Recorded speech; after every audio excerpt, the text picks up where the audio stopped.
And then we'll get Don to mute the Twitch stream when it comes up, and then we should be good to go.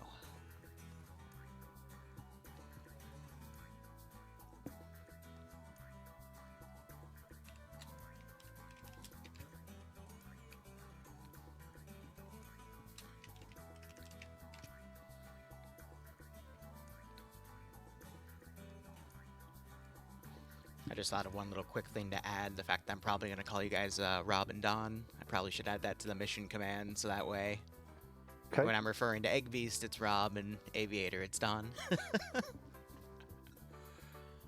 Alright, but we are live. We're just sitting in the slot selection for the first mission.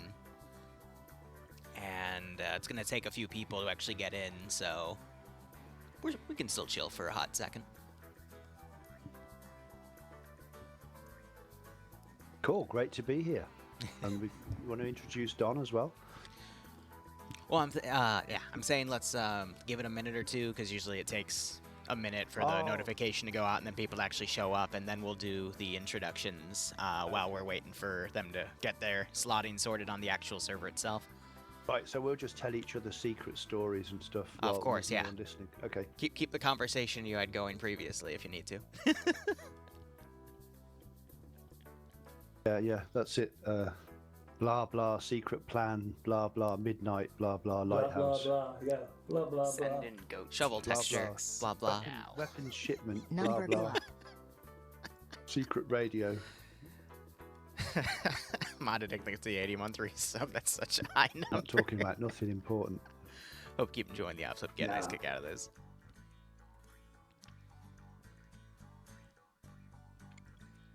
Nothing that hasn't been declassified.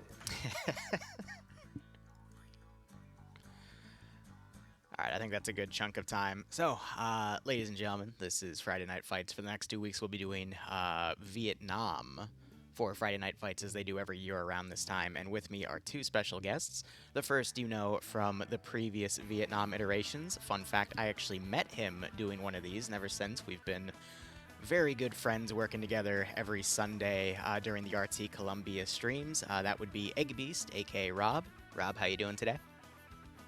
Yeah, I'm doing great. Thank you, Liru. And looking forward to another 4 hours of watching guys kill each other. It's great fun.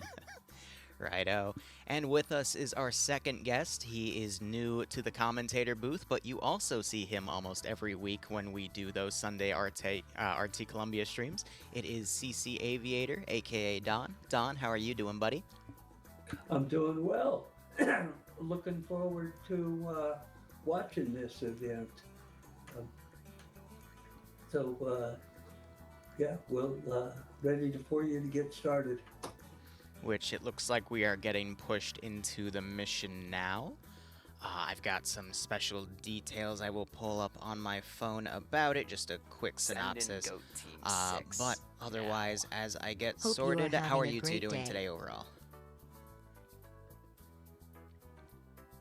I guess I'll jump in. So, yeah, it's been a work day, so it's been quite full on. Usual full-on week of crazy chaos going on over here at Team Savage. A lot of resolutions, some difficult decisions as always, and by the end of the week, a feeling of calm, and everyone's kind of on mission, you know. So you get these moments where things go up and they go down, and then you go really down and they go up again, and you know, and it happens all the time in a team.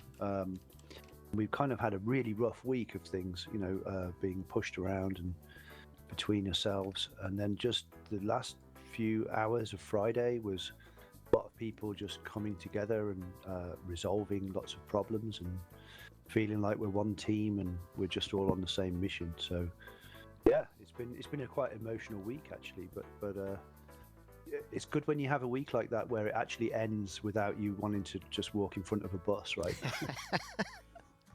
I can completely understand that. What about you, Don? Anything interesting? No, I've you know, had a excuse me, a great week. the sun shines out in Oregon where I'm at, and I've enjoyed it. Been able to get out and bike ride, and of course played a little Arma 3 with the boys on Thursday. We try out missions and looking forward to Sunday, and of course really looking forward to enjoying the Friday night fight, watching and commenting on it. Glad to hear. But it looks like we are sitting around waiting for the first mission to go, and that mission is going to be the French versus the Viet Minh on, what was it, Rob? You yelled at me for my pronunciation on one of these. Was it Dien Bien Phu? Oh, I don't know if I tried to pronounce this one. We're saying that D is often pronounced as a Y. But I'm not sure if it is in this situation. So it's either Dien Bien Phu or Yen Bien Phu. Yeah, although or Pho. I think it might be Don't know. or so I don't know. I mean, if there's anyone in Vietnamese in the audience, let us know. Somebody could probably Google it. But either way, it looks like the French are going to be holding 3 sectors on the San Ban airstrip, and Op 4, which are going to be the Viet Minh, are going to be approaching from 3 different potential areas. Op 4 are able to choose where they advance from. How this mission will work is once Op 4 get personnel in these small drawn sectors here, a 90-second timer will start counting down. As long as Op 4 maintains the number advantage inside of any of these small sectors. Once that 90 seconds elapses, the sector will be captured, and Blue 4 cannot recapture it as the defenders. The attackers win if they're able to take all 3 sectors. Defenders are able to win if they hold at least 1 sector, and then there is an FNF rule of regardless of the round, if you completely wipe your opponent, you win by default.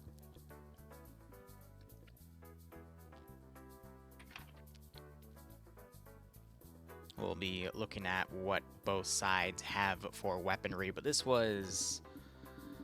I forget the exact name for the name of the war between the French and the Vietnamese that predated the more commonly known Vietnam War.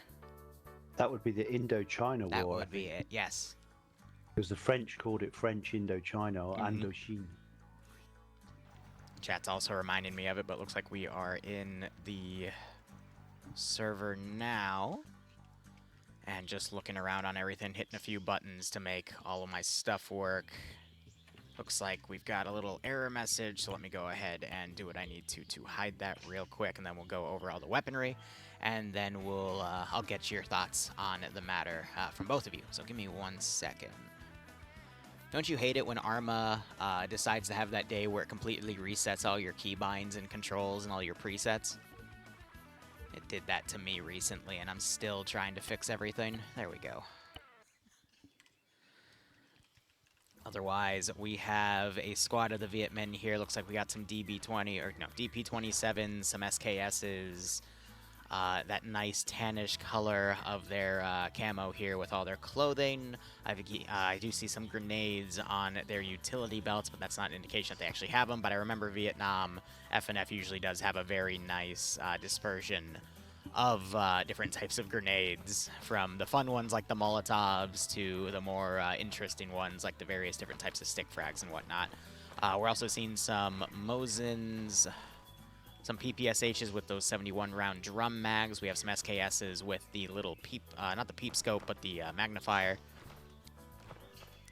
And let me go look at the final group, which appears to be mostly on the southern side. We do have some RPGs. Actually, B41s, I believe, would be the proper term, because yeah, it adds B40s and B41s, but I think that's a 41. Correct me if I'm wrong, though, Rob. 41 is an RPG-7, yeah. Yeah. Oh, so is that the Chinese designation for it then, or? No, it's the Vietnamese designation. Ah, okay. B40 is a RPG-2, and a B41 is an RPG-7. It's Don's most feared weapon, right, Don? Absolutely hate it. It will absolutely ruin a helicopter.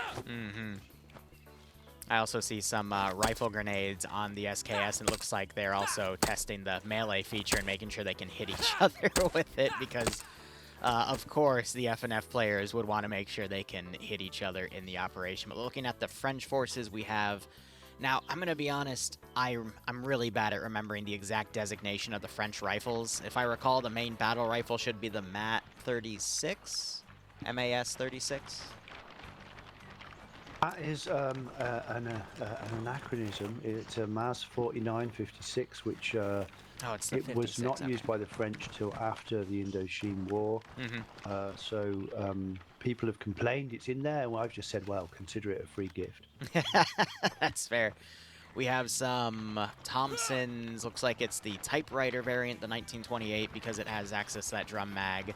And then we also have some of those MAT 49s for the submachine guns in play. The MAT 49's got a decent sight picture, good rate of fire.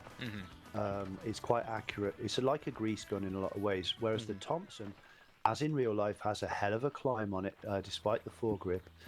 I'm going to shoot another one full auto in about 3 weeks' time with Kembore, and I'm slightly in fear of my life because it's really easy to shoot over the top of the berm with it. Ooh. Because the climb on a Thompson is a killer. So, you know, that's why they put the foregrip on there. You can understand it. To help control it. 50-round drum on that thing. If you hold the trigger down, you need to pull down on that foregrip. That is entirely understandable. And then we have the French's version of the Bren gun. I forget the exact designation of this one too, but I assume this is their... That's a stand-in, but that's actually the New Zealand L2A3 or is it? L2A1, I think. Or is it? Or is that? That's not ours, is it? I don't think that's ours. Is that a mod? Oh, it might be a mod then, as an addition. Because it has a sling. It has a sling. It must be ours. Okay. Oh. That's the New Zealand. That's the New Zealand version of the. He's not going to shoot anyone with that blindfold on. True. Very true. So I'm just laughing that you can identify your own weaponry based on the fact that if it has a sling or not. A lot of mods for weapons and things, they don't put slings on the weapons, right? We always do, and some people complain because the sling doesn't you know, it doesn't move when you move and things, and it clips through things, but it looks cool, doesn't it? Indeed it does. I am turning you both up through TeamSpeak just so I can hear you guys a little better on the stream. 1 second. Right, you are. I've just moved my mic close to my mouth too.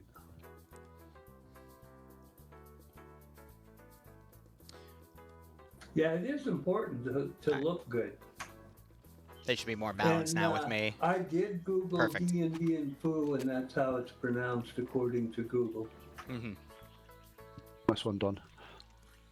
Well, at least we got that correct. But looking over at the sectors here, just real quick for reference for anyone new, Friday Night Fights has a 15-minute section in the beginning of the round for Safe Start, which basically allows the players to look at the map, start making plans, and set up their forces accordingly. And then the actual round is 50 minutes. That's when people can leave their little safe zones. Blue 4, you see the massive one around the sector here. And then Op 4, you see the 3 that are all around the map. Sometimes, though, factions aren't able to see where the opposing faction starts. I'd imagine Blue 4 probably doesn't see these red safe zones on the map, so they don't know where Op 4 is actually going to be coming from. They just see this massive opening and know they can pretty much come from any direction. But looking at the sectors, Sector 3 just seems to be a bunch of hooches with some low rock walls. Sector 2 is the same without the rock walls. That's instead replaced with a bit of bamboo fencing. We got some cargo crates around for a little bit of hard cover.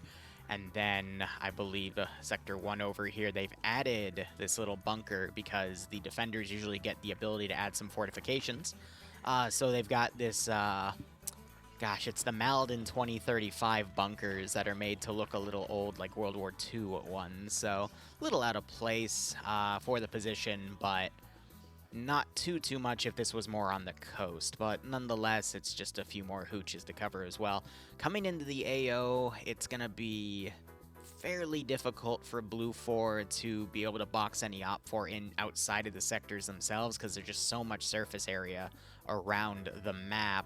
However, if they can, there are definitely some pretty nasty open areas and slopes that if Op4 gets caught moving down on, Blue 4 could easily cut them to shreds. And I think that's why we have some Blue 4 up here on the ridge. They might try to find some sort of overwatch position to try to scout for any Op4 coming in and potentially engage from afar. Looking at the map in terms of what they're going for, it looks like it's some sort of pulling out of the airbase because we have all of these. They're reskinned, gosh, C-47 Skytrains, I believe, from the looks of it, but Yeah, they probably have a... That's what they are. Probably a different designation, or they might just keep it because they'd also have the U.S. Air Force markings. I remember in the Indochina War, the U.S. did offer air support to the French, so that would be canon for that all to be there. But we also see Blue 4 are fortifying around the tall elephant grass, trying to get control of these positions, because, I mean, if you end up fighting in here, you're going to be down to literally just a few meters, 5 to 10 even in certain spots, but that's where we'll probably see that hand-to-hand combat kick in. So that should be quite interesting. Blue 4 also has some M72 laws, but let's go ahead and read off who we have on both sides. So leading Blue 4, we got Korvac, Patriot leading Alpha. He's merged everyone under him, under Alpha Actual. I'll get into what I mean by that a little later, but he's got Goose, Pupper, Pierce, Fonz, Crazy, Peak, Toger, Nolik, T, Henry, and Stottenberg. Now, a normal FNF squad, normally you have Bravo and then a Bravo 1 and Bravo 2 element. The Bravo actual element usually just has the squad leader, a marksman, which in this case would be Depso, a 2IC, which is probably Giovanni with some rifle grenades attached to using that battle rifle there, and then the medic. And then Daivu, I think, probably just joined in from either Bravo 1 or Bravo 2 because you can merge the teams. But otherwise, Bravo 1, where you have the actual rifle squads in AT, you got Tackleberry, Lolo, Ash, and Hrana, and then the second group has Kazag, Major Khan, and Wheaton.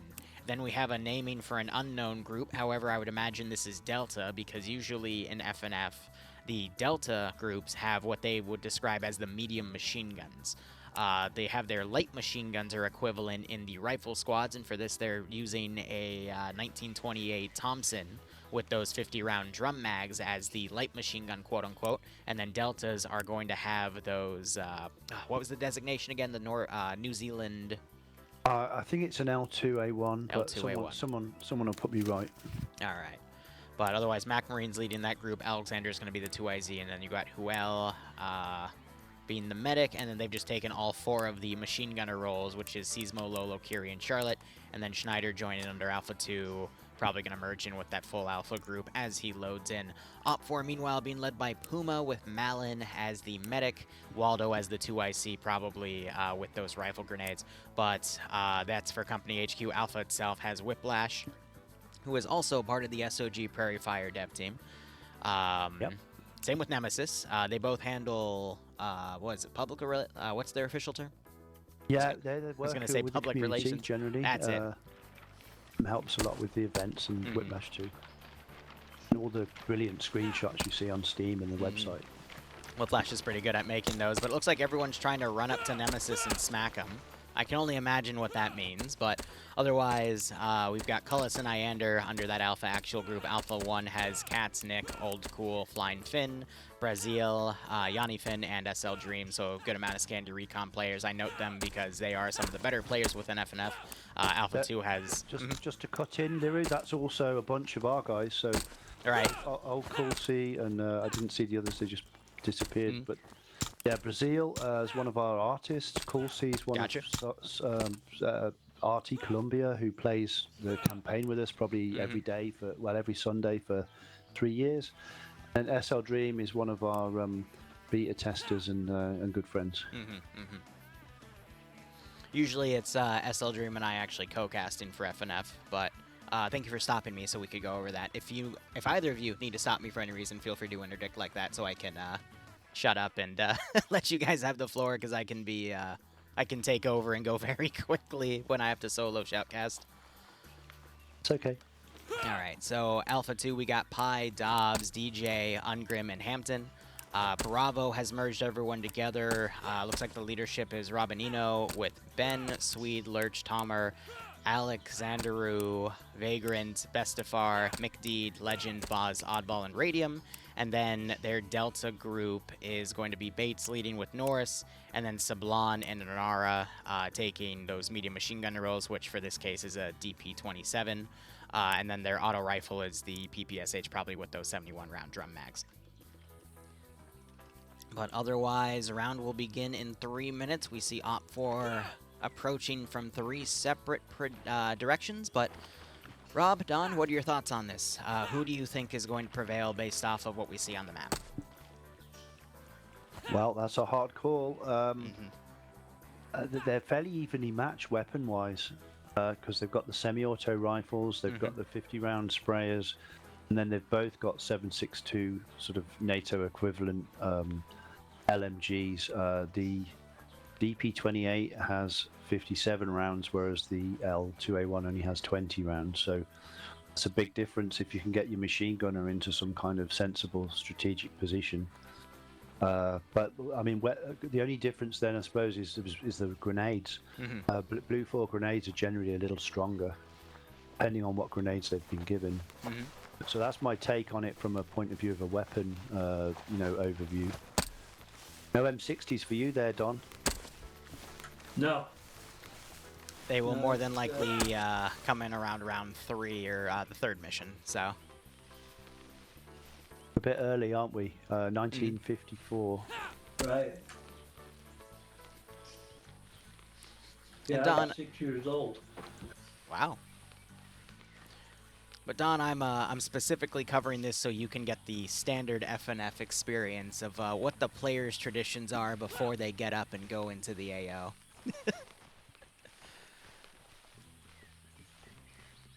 They're all wiping their ass on the grass. Yeah, Like dogs. Well, that's, good French dogs. Oh, I shouldn't have said that.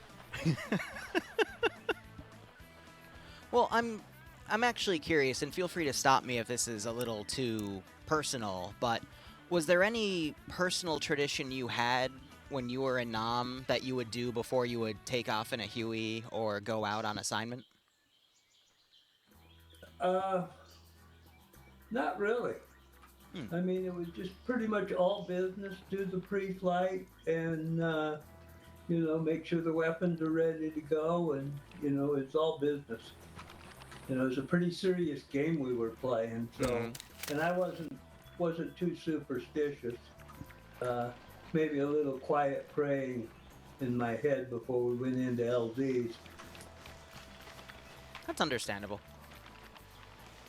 Someone must have listened, Don, because you've done, 300 or 400 missions into Cambodia, into hot LZs. Well, I did have a feeling that, Monthly there was checkup somebody time. on my side.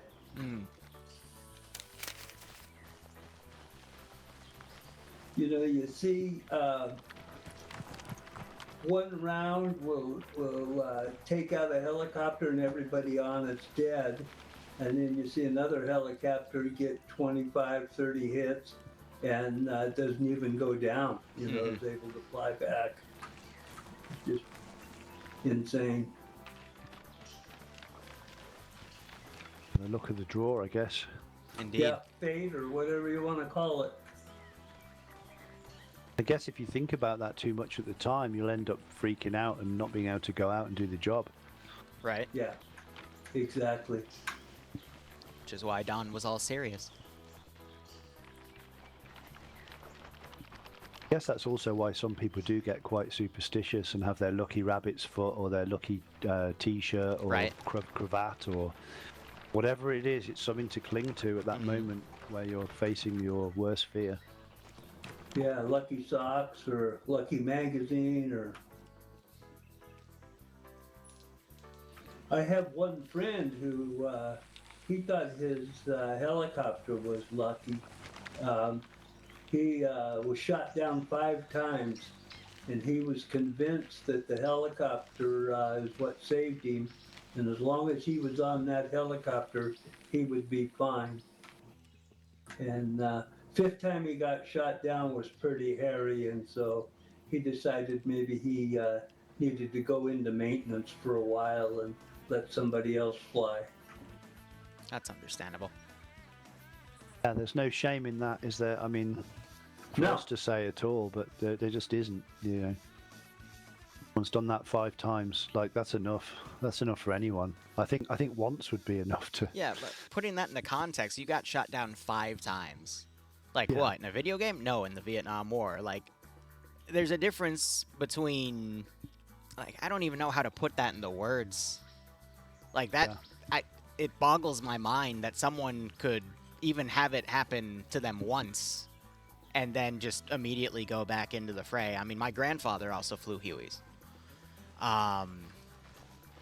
And he has his, he was able to tell my father stories, and he told me a few, because he's unfortunately not with us anymore, but just hearing it from you guys absolutely boggles my mind that that was just how it was. So I'm sorry, like, it's provoking some of those memories for me of just the sheer amazement that you guys had to go through that. But, I mean, again, like, that's just how it was. And you said you flew in hundreds of times to Cambodia, like, just damn, you know? Like, that's all I can say about it. Well, when we got over there, we went over as a unit, and so they had us, our flight crews went out with sister companies in the battalion to train.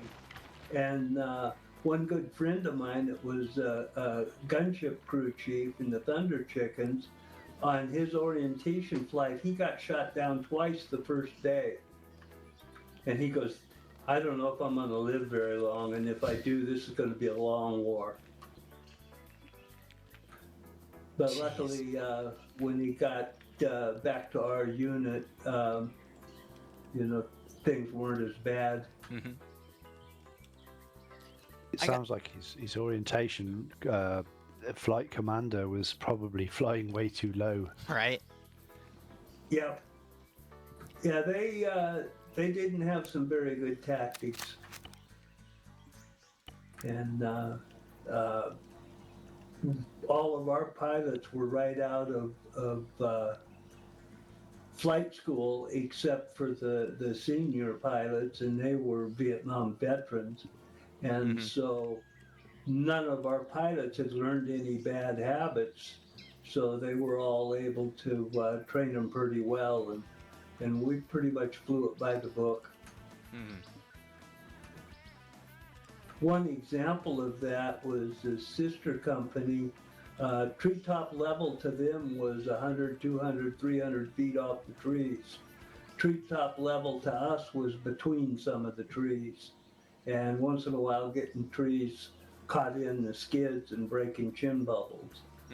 And it just, you know, that difference is time that you go through an opening you can be shot at is greatly reduced the lower you are to them. Yeah, because you're going to go so much faster relative to them on the ground. If you go the lower you can go, the faster you are. Right. Right. Yeah, the less time over the hole in the canopy you're exposed. A V shape coming up from the guy with the gun. And then, of course, that V gets wider and wider and wider as you go up. So I'm just panning the camera around because it looks like the 3 different groups of Viet Minh have halted, I think all trying to coordinate a unified attack on the airfield here, and are just looking around from where they are and trying to see if there's any French forces around that could be watching them coming in. Meanwhile, Blue 4 have just set up not a complete perimeter. They're leaving their west a little exposed, but I think they think that it's too steep for enemy forces to come down. So they're just trying to take the more stealthy routes and lock them down. But we're in a little bit of a deadlock here until we see Op 4 start moving again. But, Don, I've got a more, I guess, lighthearted question. You mentioned a thunder chicken. What is a thunder chicken? Well, the Thunder Chicken was the call sign of our gun platoon, and they got that name when we were in Fort Carson training. We didn't make a lot of money. I think a private at that time made about $60, $80, $90 a month. And so we would get A month? Thunderbird wine. And because that was a cheap wine and tasted terrible, we'd mix it with 7-Up. And we called that drink Thunder Chicken. And so when they got to Vietnam and it was time to pick a platoon name, they ended up with the Thunder Chicken. And then one of the gunners was a pretty good artist, and so he came up with the Thunder Chicken with the rockets and that is on the nose art of their helicopters. Rob, is there a Thunder Chicken decal in the mod? Because now I'm curious, because I know I've seen a bunch of custom decals for aircraft and some of the ground vehicles, and I'm just wondering if that now exists in the SOG Prairie Fire CDLC. Just stepped away and come back. What have I missed? Is there a Thunder Chicken decal in the mod? I gotta go see that. That's awesome. Yeah, and there's a Ghost Rider. I know of that one. I don't think I've seen the Thunder Chicken one yet. Yeah, I'm pretty sure we put that in. Barden would be the guy to ask, but I'm pretty sure we have. Yeah, I know we talked about it a couple of years ago, and I sent you some artwork on it that, I haven't noticed. I need to make sure we show you that. We also, because of RT, I think, RT Rivera, we basically add, because he's a Green Hornet, we added a Buffalo to the Nickel Steel mod, and then I think, and I don't know if this has happened yet, there should be a Buffalo skin that has a Green Hornet decal tattooed on its ass. Yeah, the 20th SOS crew chiefs were, they had stencils, and their Green Hornet they would spray on the tail boom. And when we would fly missions out of Bambi to it where they were, we'd get up in the morning and the Green Hornet would be sprayed on our tail boom. And I was talking to RT about it, and he said, oh yeah, we sprayed Green Hornets on everything. In fact, there's a lot of water buffalo that had a Green Hornet sprayed on them. Once we heard that, we had to make it. I can understand that. Thunder Chicken Op may be perfect yet, maybe. All right, so cool logo. We're watching one of the Op 4 groups now starting to move in. Looks like it's getting a little closer to the other one on the northern side to either... The only thing I can think of is they're trying to bring both of these groups together so they can be in a better spot to potentially support each other. It's always good to have two groups of infantry rather than one. That way, if one gets pinned down, you can then maneuver the other to flank the position that's pinning the first group down. So we might see some good coordination here because that southern group has been staying there this entire time. But with those two groups forming up, what we could see is the northern side starts the firefight. That draws all of Blue 4, the French forces, to the north, and then the southern group just sneaks in and hits the sectors directly. So we'll have to see if that is the play. But go ahead, sorry. Yeah, well, I was just going to interject with some commentary. If you show the airfield, the top view, my feeling is if I was commander of Blue 4, I'd have some LMGs and snipers set up covering the entire length of that runway, although it looks like maybe view distance doesn't extend the whole way. It's a very, every time it shrinks me back, so... So I would put a team on each end of the runway because that is a natural barrier. If anyone's coming from the south, they've got to cross the runway, and if you've got those LMG set up with bipods, you can take anybody down crossing that runway. So that would be a natural defense point for maybe a 3 or 4 man team at each end of the runway. They've got a big force waiting to ambush people on the road to the north, which looks like it could be working, and it's about to get into some kind of fire by the looks of it. Yep, we do have contact on the north. I was going to interject and say they've tried to do that by holding the center of the runway with the fortifications they made, but looks like that northern group that was maneuvering to the other Viet Minh force got spotted by this Blue 4 group here, and this is the quote-unquote unknown group, which means they have those L2A1s you mentioned for... If I recall, these are 30-round light machine guns, but I mean, they're 7.62 by 51, so they're also pretty beefy in terms of the round size, so getting hit with only one of those could potentially kill any of these players outright. Yeah, you could pretty much call it a Bren, because it's not very far off. It's not in 303, but it's 7.62. It's the same pretty much round. Paint will kill me for saying That's that. weird, Boone. It should, but same. I don't know. Otherwise, Op4 seems pinned. We do have a marksman for Op4 trying to return fire on some of the Blue 4 positions here, looking through his scope. He's a bit too low to actually see the Blue 4 a little deeper behind that hill, at least from the angle that Benby has here.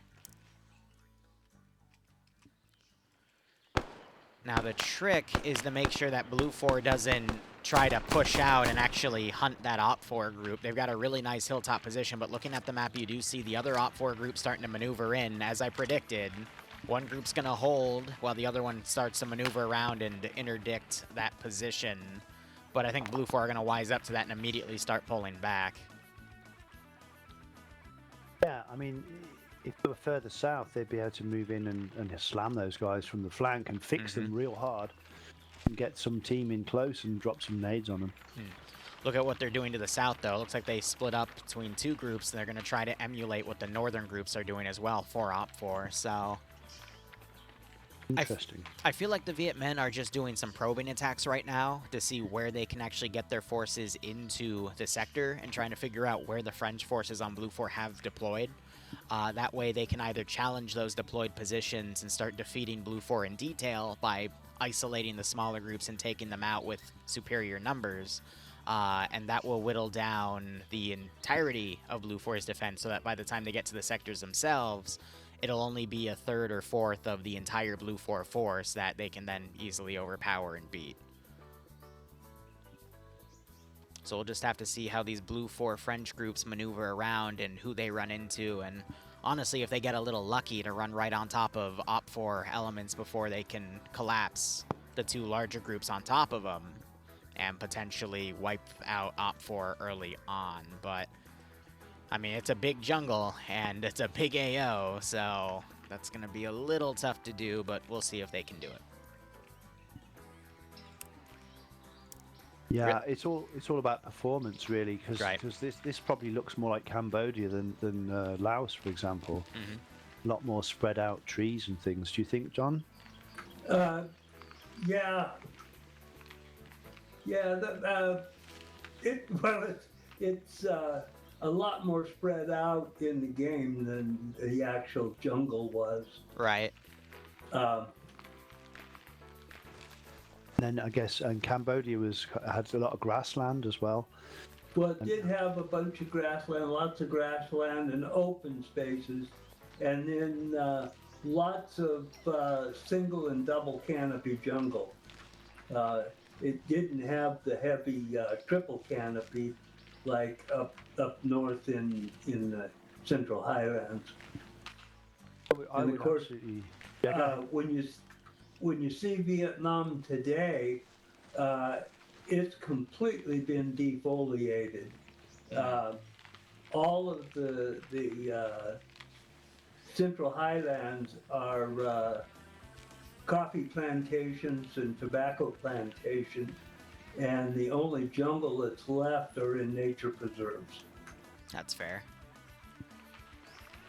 Yeah, I got to fly over some forest with Xuan and Larry when we were back in Vietnam in January, but that was in a cable car. But it was pretty cool. Marble Mountain. Well, we went in the cable car from up to what's called the Barnard Hills, I think, and as we went up in it, this thing went on for like a mile or two. And it kept going over a ridge, and then you got up the next peak and over another ridge and up to the next peak. Went on for miles. We were in the thing for about half an hour. Quite epic, really. But it was, and then we ended up in the cloud, you know. And then Schwan piped up and said, "Larry, you remember the last time we flew over this mountain? We were going into Laos."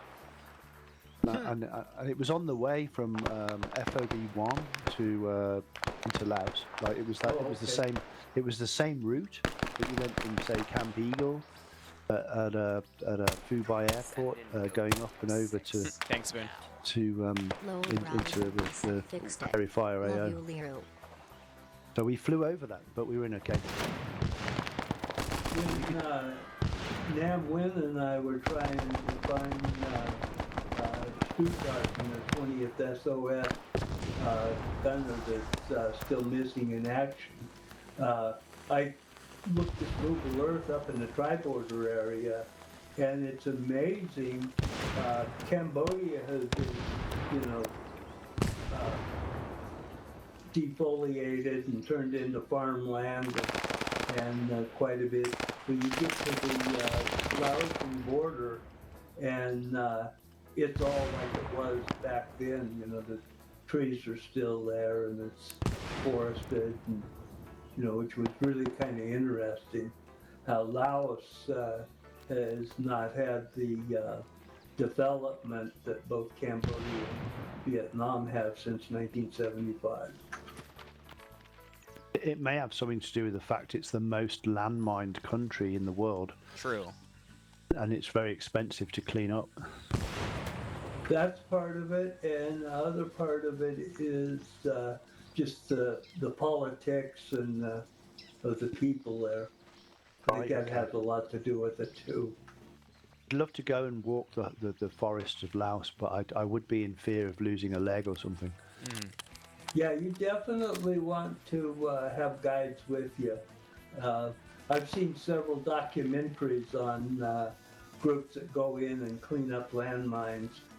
Oh, yeah. And you know, it's just amazing. You know, the minefields that are still there.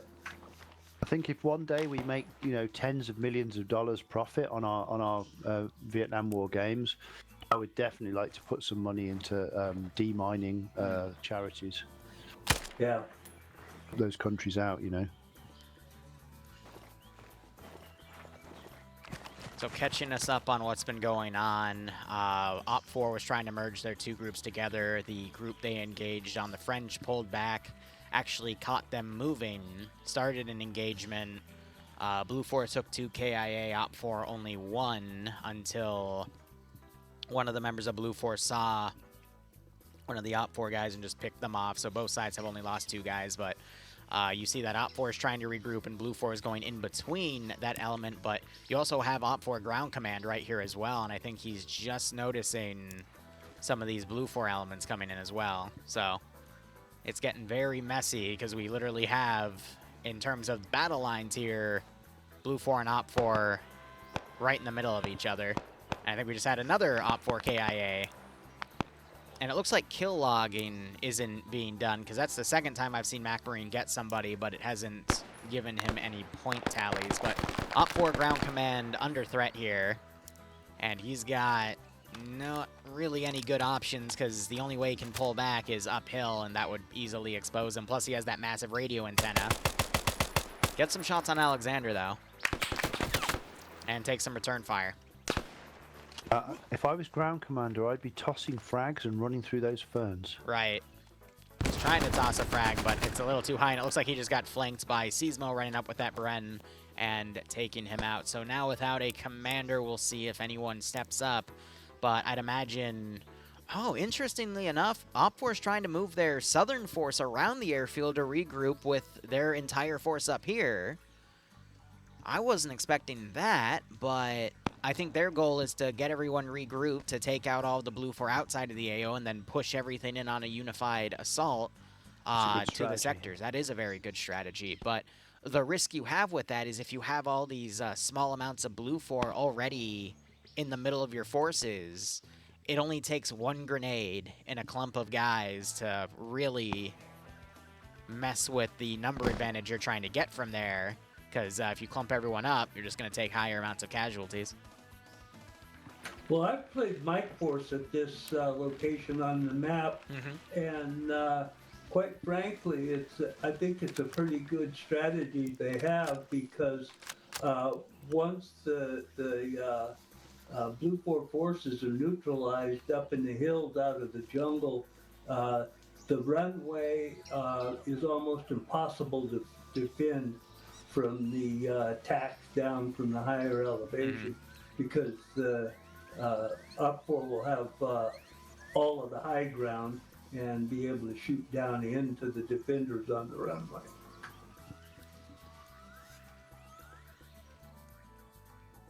And that is entirely fair considering the terrain. It's just tough to find good angles on the defenders, especially since they've also, you know, set up their own little fortifications here.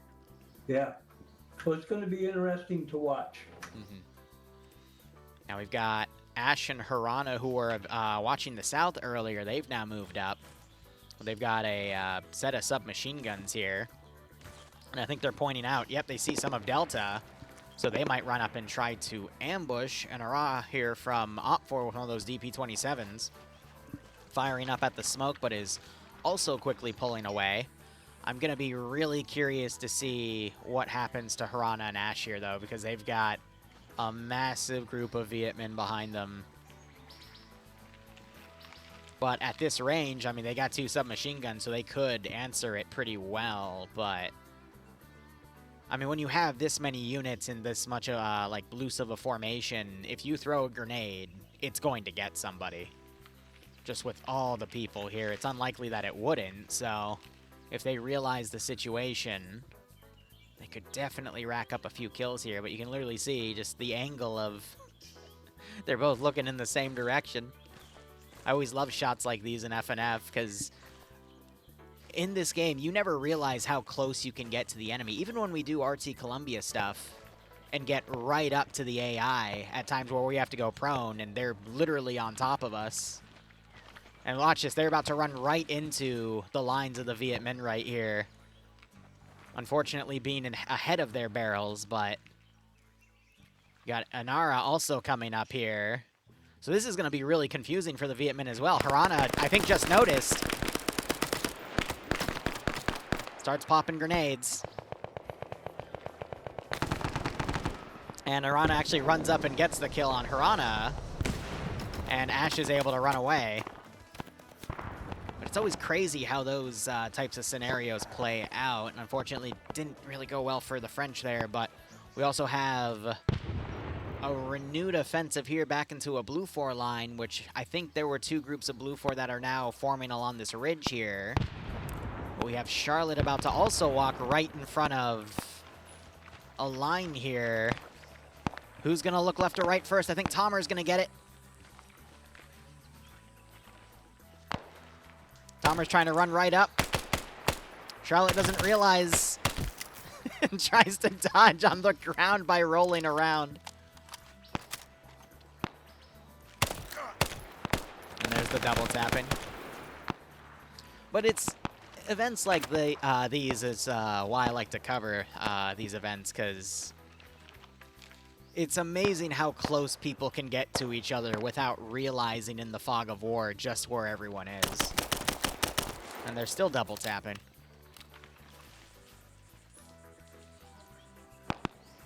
Otherwise, Op 4 is close to unifying their entire line here, but Blue 4 have the high ground to the north, even though they are getting picked off here.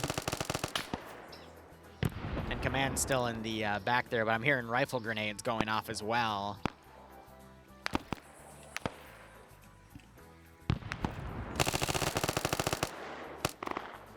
Yeah, they're not to be underestimated. Rifle grenades, they really work pretty well. When you go up against enemy AI and they have them, you soon know about it. You got RPGs now being deployed here. B-41 firing, landing just behind Gazag. And a follow-up shot also comes in. But I think since it was so high, it actually managed not to hurt him. That was Call of Duty. He'd be walking in slow motion with his ears ringing. Right?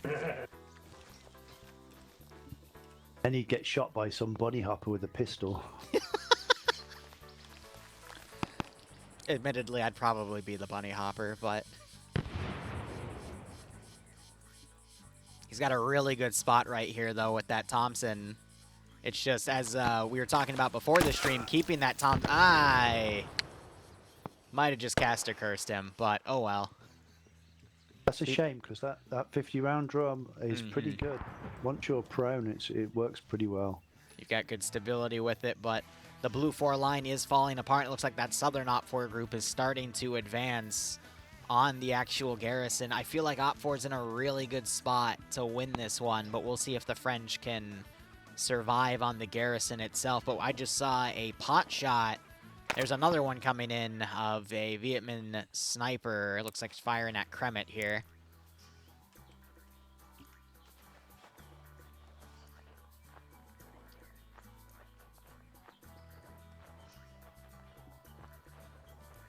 So Kremet doing the smart thing and trying to crawl around. Not sure if there's any marksman here that can look back, but I mean, that is all thick jungle back there. Then we've got that northern group of Op 4 trying to advance back up the hill to find who they can. Depso doing his best to provide more pot shots here, and I see some blood on the ground. He just got a second hit on Malin there. Actually, I see 3 splotches of blood, so there were 3 hits there, and Malin's still kicking. And I just heard someone else get killed off. That was probably from Depso, because he's the only blue 4 guy around right here. He evades shots. Throwing a grenade, hoping to get it caught on something, but he is unable to get it. Throws another one, but again it rolls down, and Depso gets picked off. Unlucky. Yeah, you almost want to throw the grenade uphill at that point. Yeah, but at that point it's so unpredictable, and if you're wrong, you're just going to kill yourself, and that's always why PvP on those steep slopes is really, really dangerous if you don't have the number advantage. Oh, look at this. That's another good reason to carry a Molotov, right? Because they go off the moment they hit the ground. Exactly. But you got this massive Op 4 advance now on the airfield itself, and they are certainly trying to pick off any French defenders here. It's on now. Look at this lot. It's like watching Zulu or Rorke's Drift.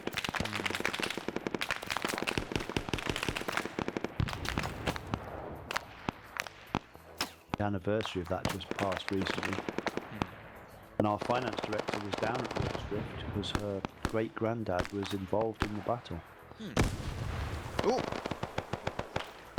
Got some rifle grenades going off here as well. But we see that there is an element setting up to suppress. Another rifle grenade goes a little far, but there's a few guys now running in to get a bit closer, but it looks like the guy on point was taken out by NASA, but there's also a friendly that went down. So he's grabbing a PPSH. However, Nick's about to find him.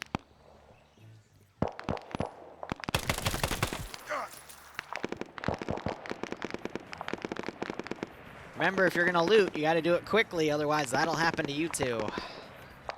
Yeah, you want to have your back to the tree, not to the open air. So I'm hearing some medical noises here. I think he's trying to see if that guy's still alive, but unfortunately that is not the case. But I've seen in PvP entire fields of bodies from about like 5 or 10 people that were constantly trying to loot this one weapon. And that weapon seemed to be, in that situation, the PPSH with that 71-round drum mag. That thing is really fun to use. Ooh, more RPGs coming up. That one, I think, got caught by the tree, so Seismo was able to get away. But I think Blue 4 out here are kind of screwed. There's only 4 of them left, and they're being pursued by a group twice their size. And then back on the airstrip, we have Op 4 storming the first AO here.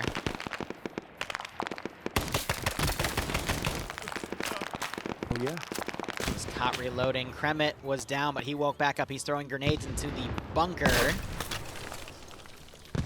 But they're not going to travel that far. Oh, is he now going to run in?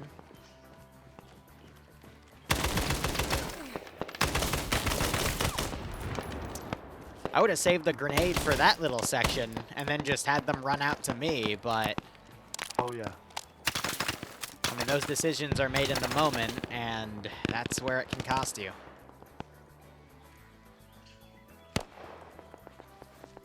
So Op4 is going to be able to have their hands on Sector 1. It's about to be... Okay, no, it is called captured because the box is red up here. Usually it also changes color on the map, but that's not the case for this one. That's fine.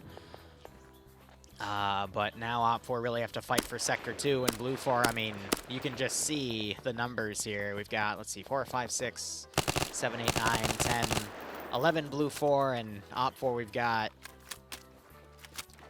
15, 19. And Op4 can reinforce soon, but we got a bit of CQC going on right here with that one element right there. MacMarine doing his best to hold, but he's literally got 3 dudes around him, and he gets knocked down. Huel doing his best to hide up here. It's almost like Op4 has the tracker module from our Artsy Columbia ops, and they're just relentlessly hunting Blue 4 down here. Here they come. Well, we're going to give them tracker dogs in the next game. Ring Around the Tree, one of my favorite games. And now it's a reload war. Who can get their bullets in first, but he is saved by Tomer. Wow. Ooh. In reality, at that point, you'd be swinging your rifle butt at each other. And I think I saw the Op4 guy also try to do a rifle swing there, but it was a little tough to see because he was also in a reload animation. But I saw the rifle just kind of come out with its butt, but Tomer also got the mag dump in from the side, so. Someone's complaining there about having to shoot the dog. Well, if it's you or the dog, you have to make that decision, man. Mm-hmm. I mean, Call of Duty already did it with, what, Modern Warfare 2 back in the day? The original? Because they would have dogs run out and try to grab you, so. The very first online game I ever played was Quake, and they had Rottweilers, and you had to shoot them. Mm-hmm. So we're seeing more RPGs coming in, one of them actually causing one of the hooches to light on fire. And, okay, so there's Objective 1 officially taken. I guess they left the sector and it wasn't called, but they came in and now it's, yeah, there we go. That's, I thought maybe the scripts glitched out or something, but nah, they got it. Now, Blue 4 are trying to set up a counter-attacking element from the north. However, it looks like they've already been spotted. We see Pi shooting at them with his SKS. But that northern group is going to get ambushed by the Viet Minh northern group when they regroup and push in. I'd imagine they're probably licking their wounds, having their medic check everyone over, and potentially looting a weapon or two, so.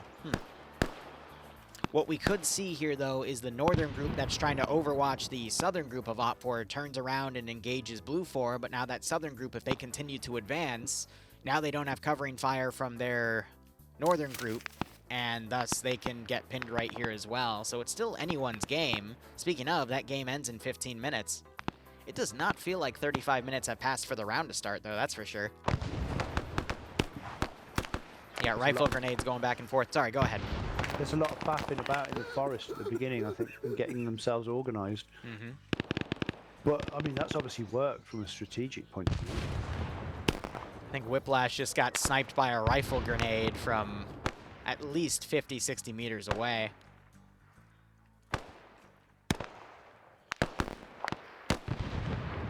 Oh, and you're seeing some really good rifle grenades landing right here. So I was playing the early alpha version of our new game mode last week with Spoffy and a few other guys, and I asked him to mix up the AI, and so he mixed them up. What do we get? A bunch of dudes with M79s. Oh, Fighting, no. when you're not used to it, an MVA with an M79, they make a mess. I mean, you're seeing the French forces right now firing multiple rifle grenades into this group, and you're constantly seeing knockouts. You got a lot of blood splotches on the ground, but I can imagine that. Yeah, they're discovering the difference between cover and concealment right now. A lot of say that at the beginning of the mission, Liru, you know, but this whole area of the airfield is perilous because it's all concealment and no cover. And that's exactly what's happening right now, is that these guys are all hiding in grass and they don't have any cover. And I occasionally hear one of the Op4 guys screaming here. And we got Blue 4 coming right behind. Ash actually coming back with that Thompson. I assume he regrouped with this Blue 4 group, and now they're starting to push the rear of Op 4.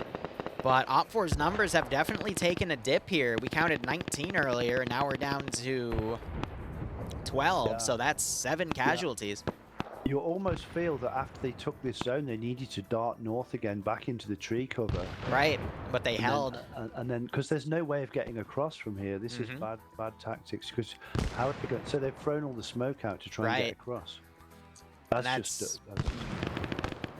You see that a lot in FNF, where they will try to go through open fields and just conceal it with smoke, and it almost always ends tragically.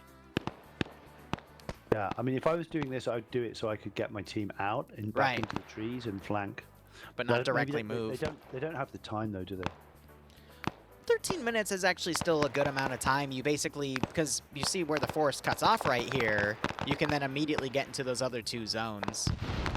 And you got Schneider actually running up and trying to throw grenades. He was kind of dumb for leaving the fortifications, in my opinion. But now you got Op 4 pushing. Yeah. Yeah, that's how you get a 1-star for Valor and get to there. Yeah. It happens. Yeah, many times. Then you got Ash doing some 2- and 3-round bursts from the rear to try to pick people off. He's in a really dastardly position, just picking everyone off from the elephant grass. And you can see he's getting the double taps in as well. His kill counts are working, though, so he's up to 4. Now we are having some blue on blue, though, because Blue 4 are right back here, and they're getting confused for additional Op 4 elements coming in. But you got Pi now running over, and he might actually make it, but he's lobbing the grenades a little far.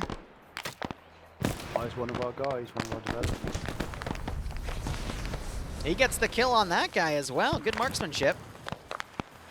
Got some Willie Pete's landing right on top of some guys. That has to be normal smoke then. Yeah, because he'd be on fire otherwise. Yeah, he'd be dead at that point. Look at Pi go, his 2nd kill. Doing a quick reload, trying to get behind cover, but can't get behind quick enough. Henry again, that has to be Willie Pete, but it's right next to him. I'm surprised that didn't hurt him. They're using Ace. Yeah. I don't think the heat damage works in Ace. Ah. From the Willie Pete. I might be wrong, but I don't think it does. That's a shame, because I just saw him run through it. But I know Ace has fire effects, so I'd love to see it actually ignite people. I'll have to ask Veteran about that, but I've got a feeling our Willie Pete doesn't burn you in Ace. That's fair. I don't see how it is. Yeah, it doesn't look like it. I meant to just say, not as in that's fair, as in balance, as in, that's just how it is then. Sorry, that's one of my little terms. I'm all indignant. Look at that shooting through the tail. That's like a Call of Duty move. That is pretty smart. You wouldn't be what you'd be like, because his shape is broken up completely. Look at that. You wouldn't even see that. Been here before.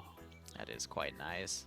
Oh, is that a broken? No, don't look. Don't look. Oh, That's no. not mine. That's not one of ours. Now I'm gonna look. Oh, no, it's not one of ours. Oh no. Oh. It's not mine. It's not. That's from a mod. Is it? Yeah. That's the C47. That's a broken texture. That's not ours. I'm okay. It's not Shovelgate.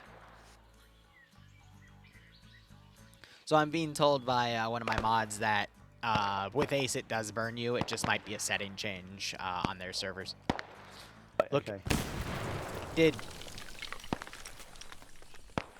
I think our team guys probably don't know that, so they'll be using Willie Pete really offensively, and of course it is devastating. So it makes sense to turn it down for a PvP.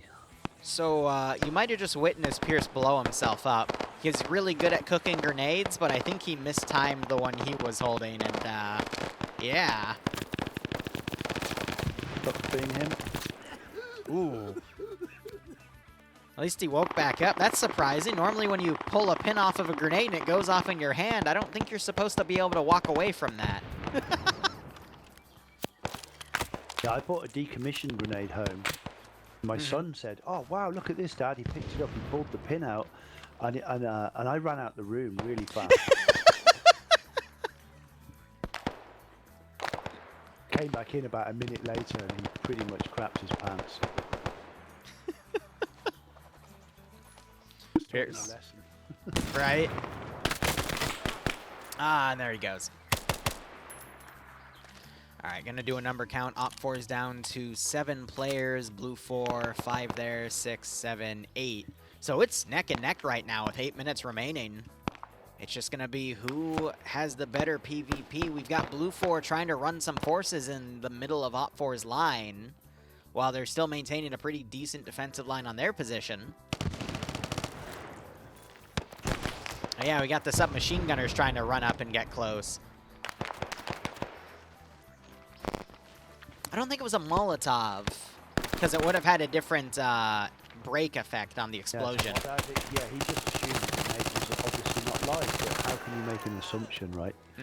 That's the lesson he needed to learn. Some good... Oh, I love the way he just proned sideways and sprayed. That was some Call of Duty moves. I think that's because Boz actually hit him in the legs and knocked him out, but Henry just had a very interesting run there.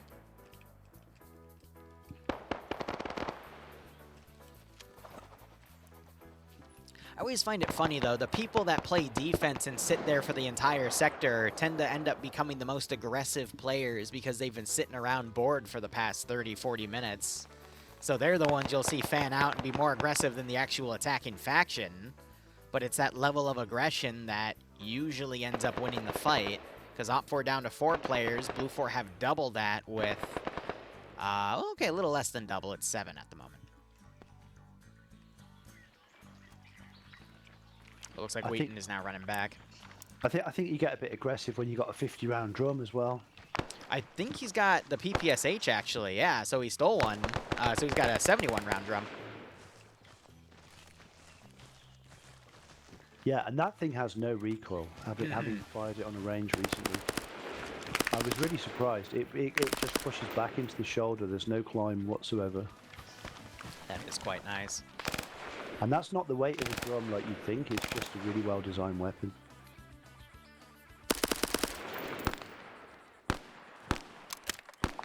Compared to the Tommy, which climbs like a bitch. I'm a little concerned because my wife's going for her first shooting in 4 weeks' time with me in America, and I've lined her up with a Thompson full auto.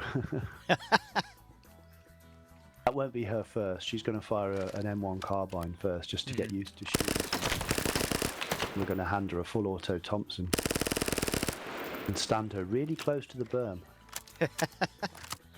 Maybe lie her down. I don't know.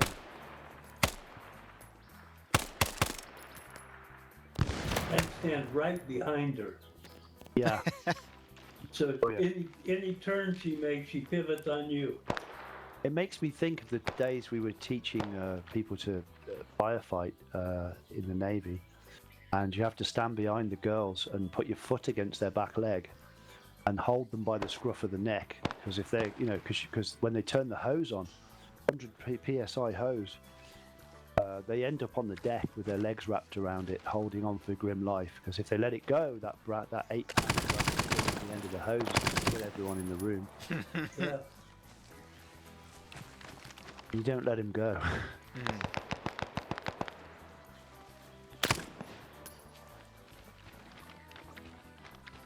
Yeah, we've got a PPS 43 lined up, a PPS H41, a Swedish K, a Thompson, Car 15, M16 with a Colt scope, M1 carbine,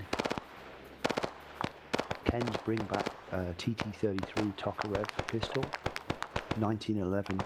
Browning high power, a few other things, an AK.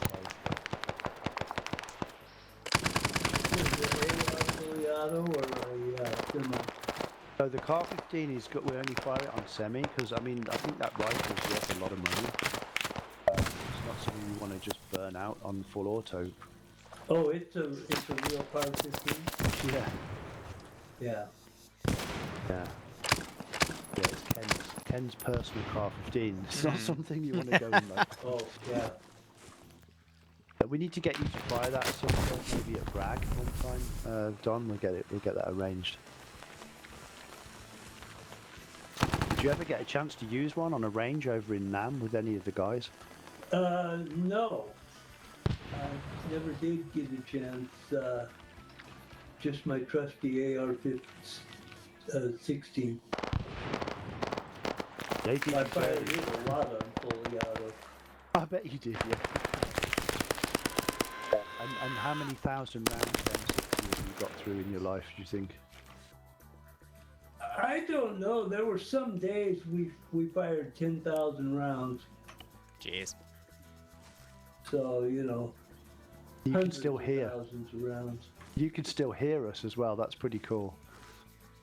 Did you ever slag a barrel doing it? Hey, Saint. Yeah, hey, Hi, I Sam. could be a special guest for the stream. Saint's one of our team, former F-15 pilot. We're just watching Alec Anderu as the last Op4 member. 3 kills with his PPSH, but he's got 5 Blue 4 around him in 2 minutes to take the sector, but there's 2 left. Score-wise, I don't think, or timing-wise, I don't think there's actually a way he can win this now. Unless he immediately takes one sector and then goes to the other and gets there before the timer runs out and forces overtime. But he finds Fonz for his 5th kill. No, that was his 4th, my bad. Able to watch the stream, Saint? Are you on the Liru's Twitch? Yeah, I'm watching it. All right, cool. Oh, welcome in, man. Oh, I just got an ad. I guess I'm technically not until... Hey, Warboy. This guy's 5 doing kills. Doing a full-on combat walk right now. Mm-hmm. It's just that's freaking my immersion, man. I'm not in Vietnam anymore. That's a special operations kind of combat walk from the 1990s onwards, right? It's his adrenaline. People hit Right, that yeah. key. I was gonna tell you one of the reasons the PPSH has so little recoil is actually the poker off round put through it. Because it only uses like something like a 90 grain FMJ versus massive in the Thompson. I never realised that because I thought the Tokarev round was the same as like because I'd fired a TT-33 and a 1911 and they feel about the same. Yeah, it's They've got a real punch, you know. You can feel that bah, you know, like you really feel it compared to Yeah, 9mm. they'll easily Real quick, penetrate, Reckon a Echo, lot of barriers Don, that, Carr, 45 and ACB Boone, and even thanks for the 9mm resubs. in some cases would not in World War II. So Hard to get those in when we're doing all this chatter. stall helms that get punched through pretty easily by that, like 100 meters. Sorry, by which round? 7.62 by 25mm. Yeah, the Tokarev. Okay. Yeah, it feels big. I mean, firing a TT-33 the first time, I was like, holy shit, this thing is a hand cannon, you know. Oh yeah, it's very large because the round is very long for a pistol round at least. Okay, but you're saying it's still a lot weaker than what you've got in a Tommy, which is basically the same as what you've got in a 1911, Well, right? actually, their muzzle energy is about the same as 45 ACP P+, which is overpressure rounds. They wouldn't use that in military. However, there's actually like a law in ballistics that where it's era. like all things being equal, a faster, lighter round is going to show significantly less felt recoil than a slower, heavier one of like, let's say, same energy, same action of the gun, same everything. Just because it's how physics works. Like, you're going to have more felt recoil with the heavier, slower projectile. Okay.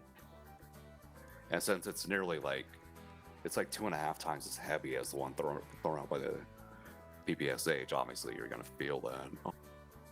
Right, this is good to know. Okay, so that's why the Tommy is a ball breaker. Yeah. Feels to me like the only way to shoot that thing is tucking it under your arm and shooting from the hip. The Thompson? Yeah.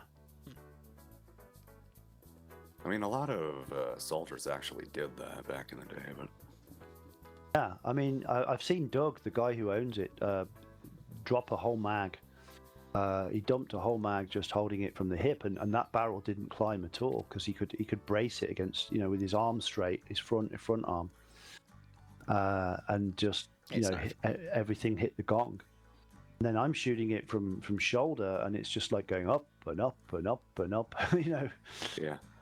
Also, it really depends if it's an M1928 or before, or an M1A1, because as you probably know, the 1928 and also the 1921, they have what's called the cuts compensator, because they realized that it was a really bad thing even in the 20s, but the Army removed it for cost reasons. Right. So what is 28 has got more control.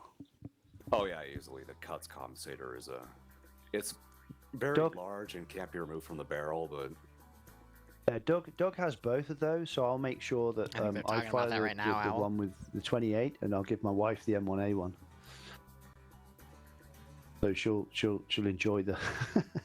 No, I won't. I'll do it the other way around. That's really cool to know. So how did we do on that match, Liru? Well, it came very close. We had one person remaining versus 5, and I think he was able to take down 1 or 2 of them before the remaining 2 out of that firefight engaged him, because he bypassed one guy, then got into a 1v3. He took one of those 3 out, but then the other 2 outgunned him, because one had a MAT 49, and the other, I think, just had a simple rifle. So it was a Blue 4 victory, but it was definitely a Pyrrhic victory. And see, this is a topic very close to my heart coming up, the coup of President Ziem. 1963. Yeah. 1963. A very early situation in the war. Rumor has it that President Ziem was in conversations with Ho Chi Minh, and he was starting to be tempted into the idea of a reunification of Vietnam, and the forces of nature, i.e. the USA, didn't like the idea of that because they knew he was going to get obviously stitched up. You can't believe anything the communists are going to promise you. So, however it happened, a coup had to happen, and Ziem had to be taken out of the equation.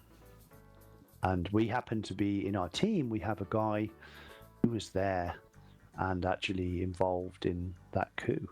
And I'll tell you more about it after I get this beer. But it's a hell of a story. For a second too, actually, because as Spooky would say, my doorbells are barking. All right, Saint.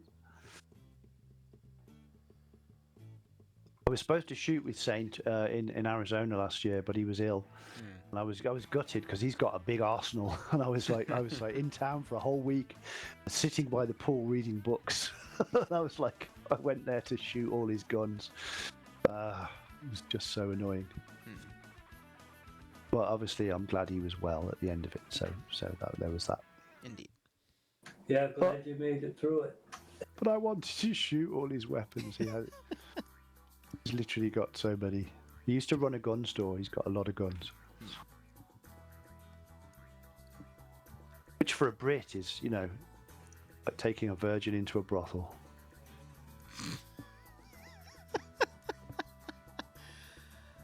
You're right. That's a funny metaphor, man. It's like, what do I choose first,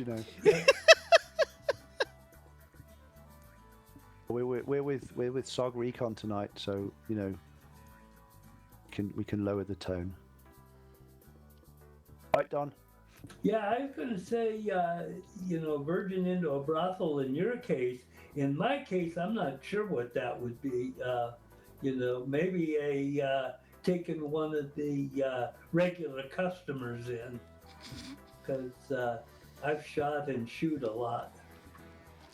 Or taking one of your cooks out to ride shotgun as the door gunner opposite you on a Yeah. heli. I just just hear them squeal like a stuck pig all the way through.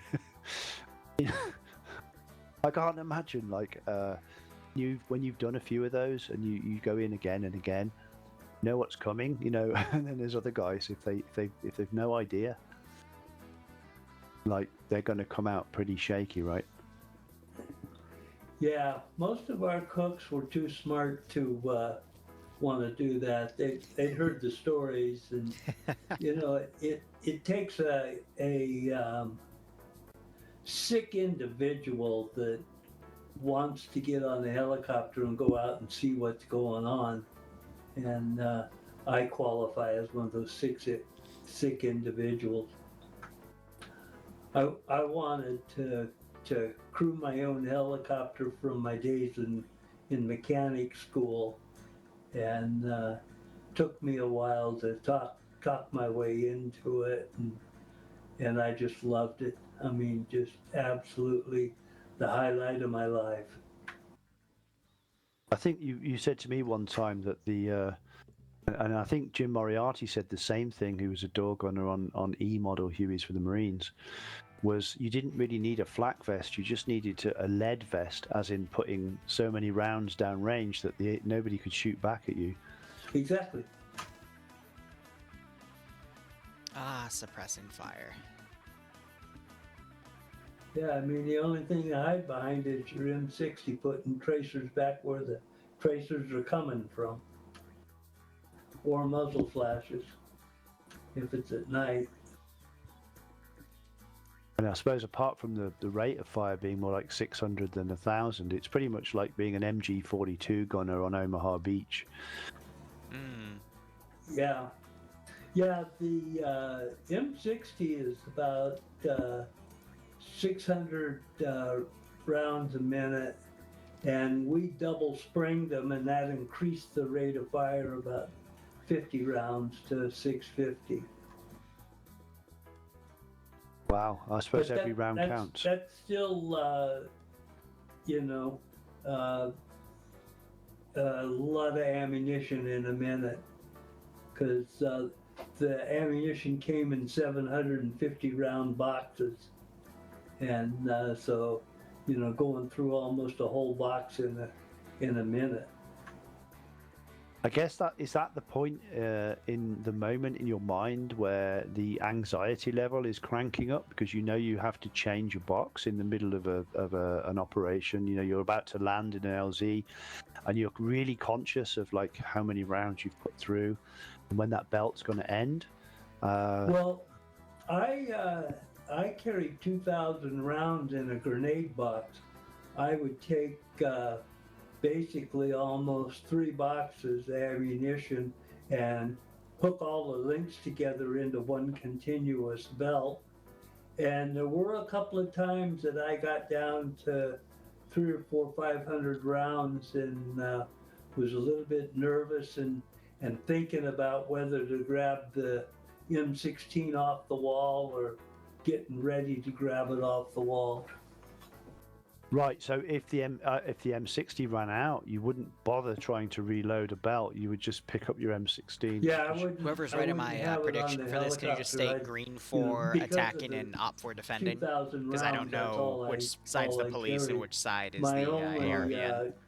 Hope of getting more ammunition would be to, if my Imagine gunner police are wasn't probably op for shooting as much ARVN as or I the were, green for, but targets let's were not on my put that side and in. he had ammo left, I could go get Just state ammo. green for attacking, op for defending. But the time it would take, It's good patches. I'd just grab the M16 off the wall and start using it. And I carried 500 rounds in 20-round magazines taped back to back, and wow. had the magazines all full in a box underneath my seat. Jeez. 25 magazines for your M16. Okay, so almost like a recon load. Correct, Mod Addict. Yeah, and I there were times when I had a jam and did end up suppressing with the M16. Wow. Well, it's good to be prepared. Yeah, it sounds hairy. So what do we? So are you going to do an intro for this one, or are you waiting Yep. for a little bit? Oh, I wanted to finish the story because that sounded awesome. But now that we're in the round, I'm going to go ahead and take over. So Green 4, I believe, are going to be the ARVN attacking here. Op 4 are going to be a police faction defending. So going over the ARVN, we've got Browning automatic rifles, the bars. We got some M1 Garans, a few M16s in play, and some Thompsons. I'm looking for any other weaponry. We got some M72 Laws, some rifle grenades for the M1 Garans, and that appears to be it. Vehicle assets, we have 2 M113s, one of them with some M60 guns on the side. We've got some transport trucks in play as well, and then we have a Huey. Appears to be a slick model with 2 M60s on the side as well. Looking at everything else, I think that is it. But otherwise, the operation here looks like the task script got a little bug that's merged Green 4 and Op 4. But the total operation here is to basically fight over the Palace and Cathedral sectors. Palace being this area right here. Whoever has more players in it will control the sector. Actually, no, that's technically wrong. Op 4 just have to defend the sector. If Green 4 get a number advantage in the sector and hold that number advantage for 90 seconds, they'll take the sector, and then Op 4 can't take it back. Same for the Cathedral area right here. Looks like we can't go inside of it, though. And then there are 2 different little yellow areas that I'm seeing. One in this little district right there, and then the other is in this little military base. The commander, which I think is going to be played as a president stand-in, is going to have to stay in either of those yellow sectors. Otherwise, his position will be actively marked on the map for Green 4 to actively find and eliminate him. But looking at Op 4 here as our police faction, also wearing some Tiger Stripe. We've got some PPSHs, some of those French battle rifles that I'm blanking on the designation again, the MAT 56 or 36. Rob, can you help me with that one? I always forget. Let's give him a warm welcome, shall we? But otherwise, we've got that one there, some Thompsons, PPSHs. They've got a helicopter. I forget the designation of this one too, but it's got a Choctaw. a Choctaw, that's it. And I believe that is a, I can't tell if that's a 30 or a 50 cal. Based off of the barrel link, I'd say oh, okay, it is a 30 cal. All right. It's oversized. We cocked up on the scale. Don't look at it. It's like shovel. So I'm trying to cheat and see the little number underneath, but it's blocked off by the little bit of iron there, so I can't tell if it's a 3 or a 5 behind it. That's also wrong. It says 7.62, which it should be 30 cal. Right. Look away. Look away? Okay. Because it's one of your textures. Nothing to see here, guys. Look away. But otherwise, these guys are also armed with M1 Garand's bars and Thompson. So it's pretty much a mirror match, except the Op 4 police have the helmets, and then they've got a few guys with some alternate weaponry. I did see some PPSHs, but they might have still been loading in because okay, no, so it's for the pilot crews. Interesting. So Inara is going to be our El Presidente character. I always call the assassin target Mr. El Presidente, but here it's would it be too far off? Or Well, what was the assassin target for this historically? So President ZM was the president. His brother Nu was with him, and they were with the Bishop of Saigon, and the 3 of them were together hiding in the cathedral in Saigon. And then That makes sense. Nu phone. I'll tell the tale later, but let's get the mission underway. But it was Nu and his brother ZM, and they were basically in an M113 when they were killed, and the bishop survived, obviously. I'll go into more detail later because I personally know an eyewitness who's actually on our team. He was right there when the president was killed. All right, so victory conditions for either side. Green 4 have to eliminate the president character, which is being played by Inara, and take over the palace and the cathedral. Op 4 have to at least hold either sector or keep the president alive. As long as any one of those 3 objectives are maintained, they will win. But otherwise, looking at the rest of what we need to see here, Patriot is going to be the ground commander, Inara is going to be the VIP as the 2IC for the platoon, Norris is being the group's medic, Alpha being led by Yanni, with Flying Finn as the 2IC, Katz as the marksman, which I believe is going to be a scoped M1 Garand. And then SL Dream's going to be their medic, Alpha 1 being led by Nemesis, with Whiplash, Nick, Old Cool, Brazil, Malin, and Ungrim. So, you know, some of those guys are part of the SOG dev team. And then Alpha 2 has Cullis, Cyander, Dobbs, Puma, Schneider, and Iqbal. Swede leading Bravo with Vagrant as the marksman, already chilling in the Choctaw, and Pi as the medic.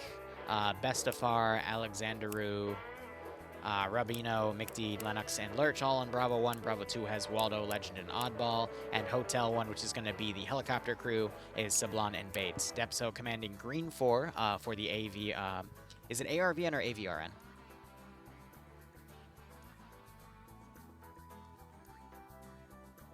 I think they went AFK on me again. Well, anyway, NASA leading Alpha with Swole as the 2IC, Gazag as the marksman, and Kremet as the group's medic. Ash leading Alpha 1 with Giovanni, Tackle, and Wheaton. Major Khan leading Alpha 2 with Peak, Rana, Toger, Wombat, and Lolo. Mac Marine leading Bravo with Lolo, Seismo, Kiri, Charlotte, and Alexander. Sam leading Bravo 1 with Daviu, Korvac, DJ, and Hampton. Delta's merged everyone together. It's Blam with Pierce leading Goose, Nolich, Stottenberg, Fawns, Tomer, and Mike. And the Hotel 1 crew is going to be a pilot and I think 2 door gunners. Ben flying with Racker and Pupper being those door gunners there. Otherwise, that is pretty much the scenario. Looking at any other additional details here. Kilometer of render distance, 90 fortified points for the defenders to build up any fortifications. Notes, outfits of Op4 is not representable of history, but is chosen for ease of PID. Background, I'm not even going to try to pronounce the terminology there. Just call him President ZM. But it talks about the area too, so it's NGODINHDIM, and I'm not even going to attempt there. It's DIEM, it's ZM. It's pronounced ZM. ZM, gotcha. President ZM. Oh, so that's his name. I'm so sorry. President ZM. The South Vietnamese is based in Saigon in 1963 due through long political process and many lives. That's just how it's worded. His favor by the Vietnamese people, the local army of the Republic of Vietnam, and in the West was diminished. It wasn't helpful that his brother was a Catholic bishop, where discrimination and worse was done to other religions. Until now, 2 coups have been tried to get rid of the president. Will the third one be the charm? Op 4 are the president's personal army, while in 4, Green 4, is the army of Republic of Vietnam. Can the ARVN control Saigon? Area of operations here, Saigon with hills, jungle, and rice fields. The president had tunnels from the palace all the way outside to the city center, or all the way outside the city center. In this mission, 2 hide zones are added where the president can hide in as like the exits of the tunnels. Mission rules do not build inside the hiding zones. Basically, they're not allowed to fortify in either of the yellow zones. Hide zones are those yellow zones. Otherwise, we got a tab here for the mission, so Op 4 are based off of a Pathet Lao force here. Again, they said the uniforms don't represent what they actually wore. It's just for PID, ease of access. And I was asking earlier, Rob, I forgot what the designation of this was, if it was the MAT 36 or MAS 36. MAS 4956. MAS 4956. All right, I got to commit that to memory. But otherwise, they got Thompson's, M1 Garan's, bars, M70. Is that the flare launcher or the M72 Law? That's the law. All right. And then they've got a second showing of the Garand. I'd assume this one here, I think, has the longer barrel for the grenade, rifle grenade adapter. Yeah, that's the rifle grenade one, yeah. And then the PPSH was for the pilots. Their assets include the Choctaw with a side-mounted 30 cal M1919 with 500 round boxes. Jeez. They also have 2 transport cars and then a single M2 static.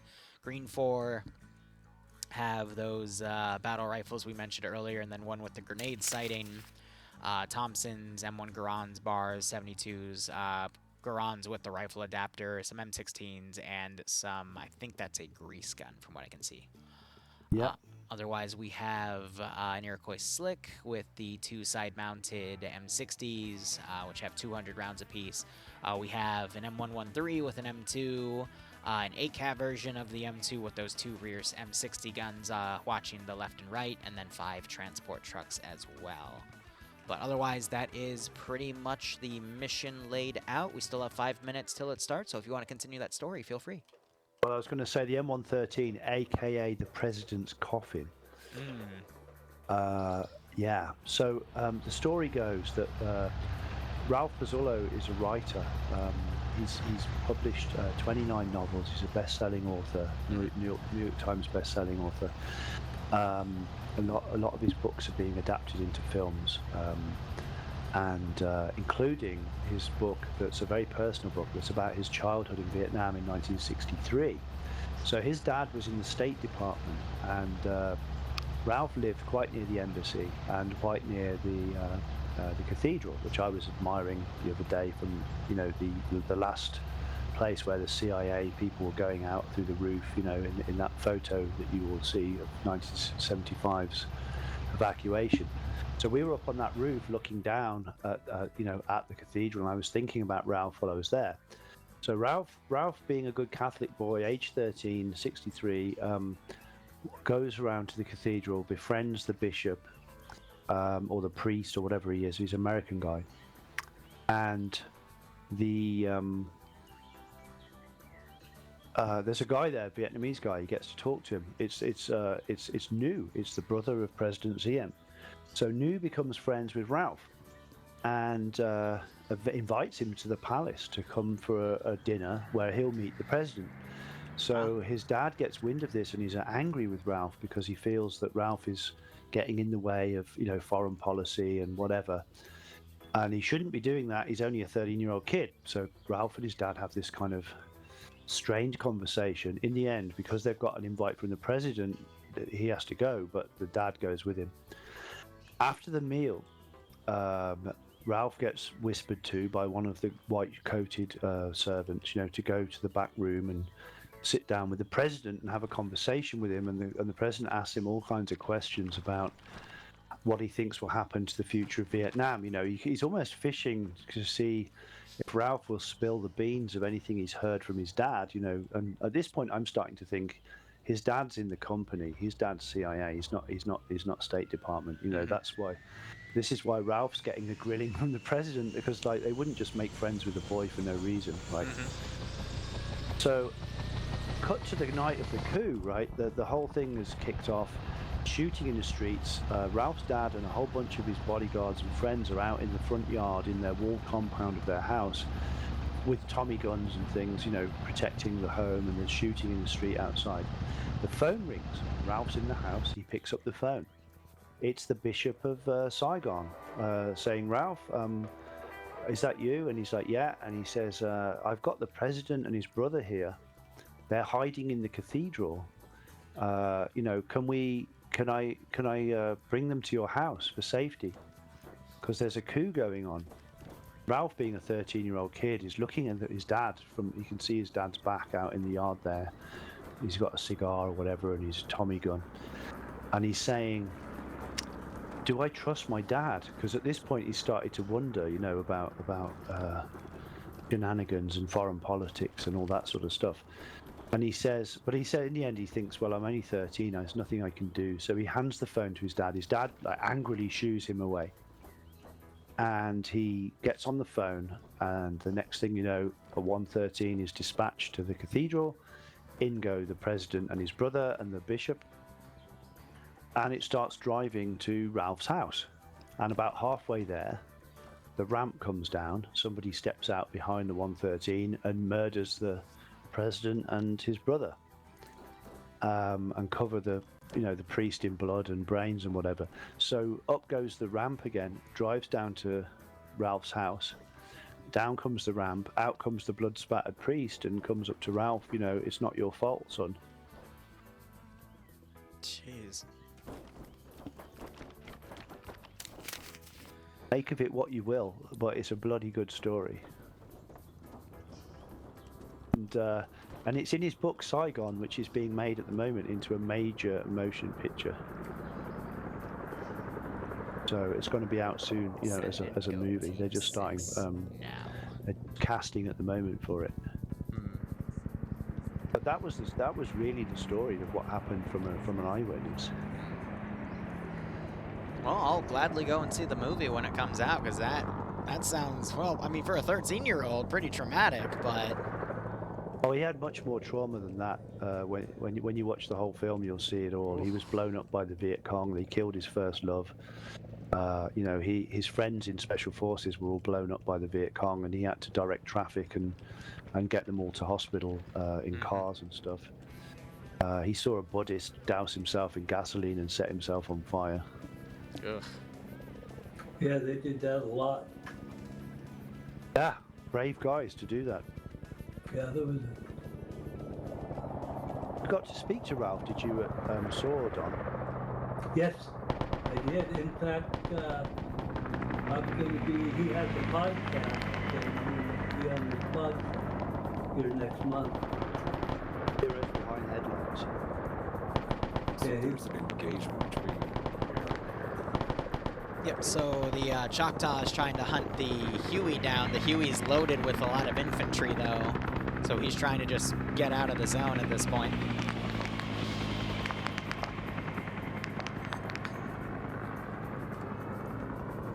This question, I've lost track. Where's the president? I have also lost track. Looks like he is still in that previous area. I know exactly where he is. I'll explain that in a second. I just want to see the Huey land here and get everyone out.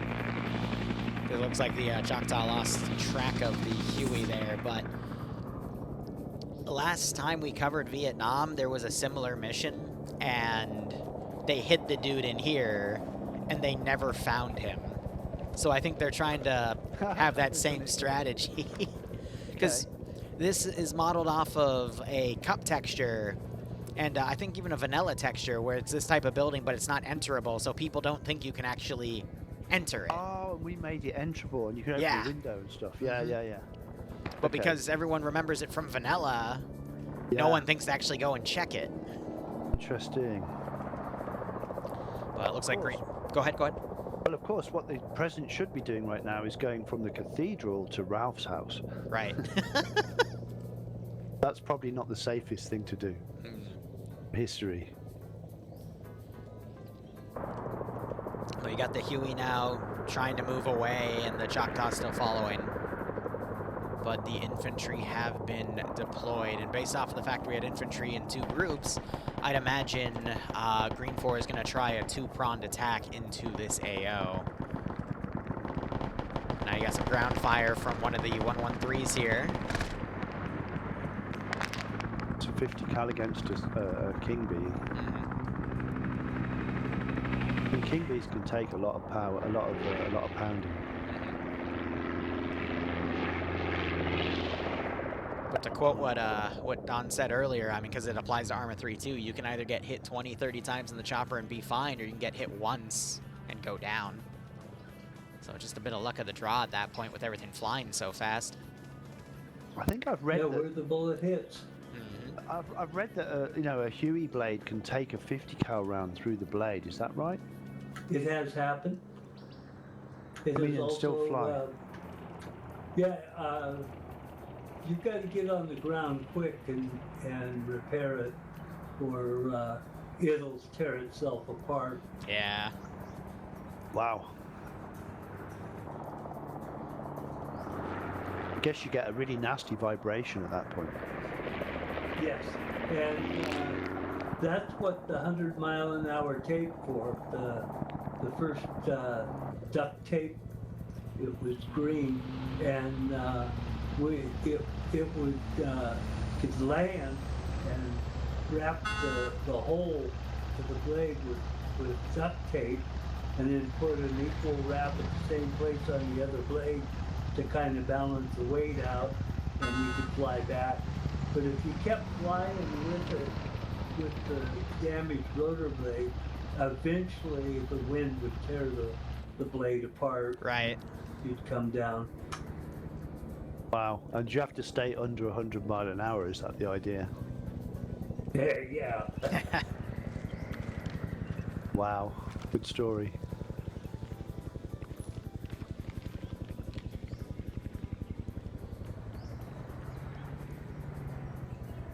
Yeah, I knew of a helicopter took a 50 caliber round in the mast, and it broke the main rotor off, and everybody was killed.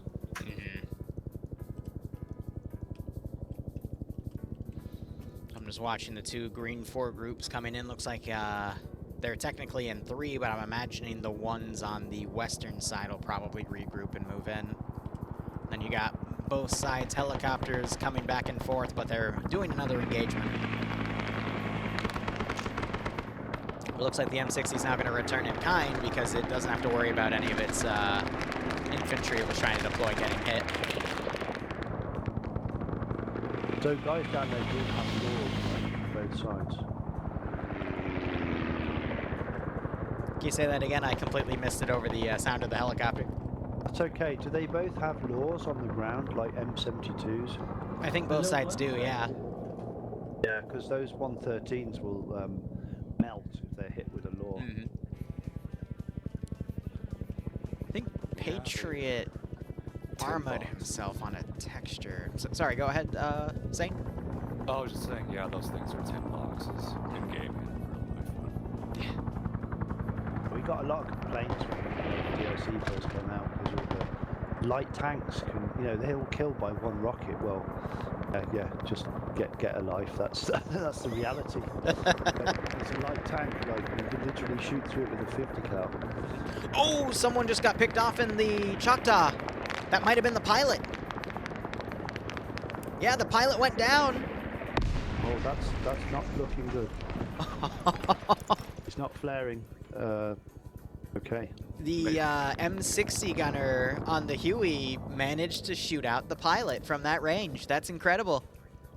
Whereas if you're above a Choctaw, then you've got an advantage because it's all open. Mm-hmm. Below it, you know, you've got the massive engine block in between you and everything else. Yeah. How about that? The gunner actually survived and has gotten out of the helicopter. Look at him go. He'll probably end up winning the round. We can hope. You won't see any missing textures on that, but don't look too closely, but you won't. Oh, okay. Let me just get to Green 4 over here while I, just fly real slowly by. Yeah, I'm going. Otherwise, we looked over every surface on that thing. That was one of the first helicopters we did. So we got Green 4 coming in to check one of the two hiding zones for the President, but this one's going to be mainly empty. And then we still have one of the groups staying outside here. It's the Delta machine gun group, and they're the ones with the Browning automatic rifles, so I guess they're just waiting to be called in, and they're not sent in blindly because, I mean, the Delta medium machine gunner team usually have some of the better gear, especially when it comes to CQC, because they've got all the machine guns. But we see that the southwestern Green 4 group has started getting engaged. Torger gets hit. And otherwise, contact is now beginning, but the helicopter is going to be peppering the ground with M60 fire. So Op4 can't really hide out on these rooftops without being under threat, so we'll see. Unfortunately, Op4 kind of is all over the rooftops here, so we'll see if Green 4 can take advantage of that with those M60 gunners. And I just saw an M60, or excuse me, an M1 Garand marksman take out a member of Green 4. That was Alpha Squad Lead, funny enough. Good shooting. Oh, I'm sorry to hear that, Shark.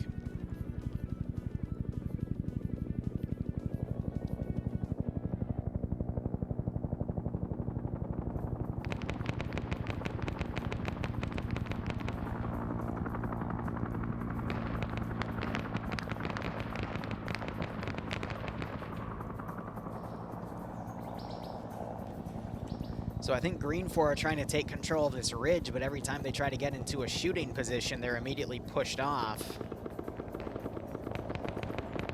And now you got the M60 taking ground fire as well as they're trying to hit people on the rooftop again.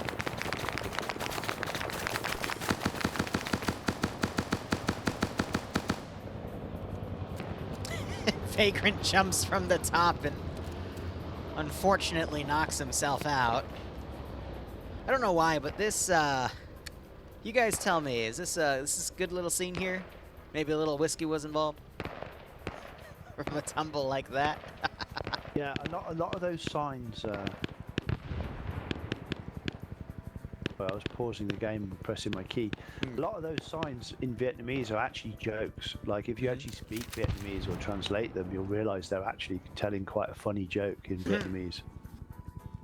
It's like, yeah, this stuff tastes like shit, or yeah, you can clean your pipes with this, or, you know, there's everything on there is the cigarette ad is like, yeah, these taste like absolute shit. Jesus. So Now, someone Vietnamese walking around would be laughing at all the street signs. what do you mean by that, Owl? And I'd imagine that's for the game. That's not how it actually was. Yeah, that's right. Yeah, it's just like little we put a lot Little of Easter eggs in. If you actually Vietnamese speaking, there's a lot of Easter eggs in the game because they were written by our Vietnamese translators and stuff. Oh, here's your cigarettes one. Yeah, it says something like they taste like toast or shit. Jesus. Because everyone wanted American cigarettes because the Right. Vietnamese ones were really bad.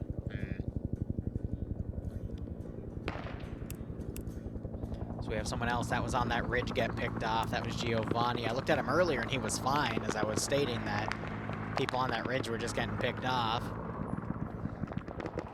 And there's more fire going in there now. I think that Western force is just trying to be a distraction or set up an overwatching position because you've got the other half of Green 4 now fanning in.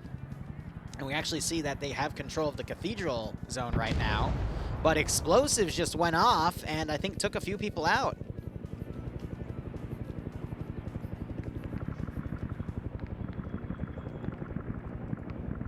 They knew the ARVN were coming to the cathedral, and while they were off to Rigel's house, I guess they set the charges off. We were very lucky with this cathedral because Bohemia happened to make a cathedral that looked quite similar to the one we wanted. Less work, I'd assume. Yeah, I think I convinced the guys to put some ladders and planks and stuff on it so you could get on the roof, but I can't remember if that's true. On one side or another. I was looking at it for a while. Maybe we didn't do that in the end. Yeah, I don't see any down right now, but... No, I wanted there to be a way to get on the roof, but it doesn't look like some fever dream from back in the day. Oh, Cull is coming around, could catch Hampton right here with that Browning. Yep. Catches Hampton reloading and hits him in the head multiple times to literally make that head spin. You see that head come apart? Right. You know? Bar at point blank range. Now you've got some CQC going on the same block as Green 4 is trying to move in, but Op 4 has the high ground. I was hoping the helicopter would be a better use of suppressing the rooftops here, but doesn't seem to be the case. And it looks like the 113's actually been suppressing some of the rooftops that it can see and actually getting some pickoffs as well as down the street. Yeah, that's how to use it though. Like put it right at the end of the street like that, and just use the 50 cal like a Just sniper suppress, rifle. right? You can literally cut off like a whole sector of the city just on a long avenue like that. Right. Just protect the flanks with a couple of Panzer Grenadiers, right? I love the Garand. Right. I love to fire it. It's like a beautiful woman. Just want to dance with her all night, you know. Like the Garand is just such a great rifle. You got to fire it quite a lot last time we were at the range, Don. Yes, I did. What do you think? Oh, I don't know.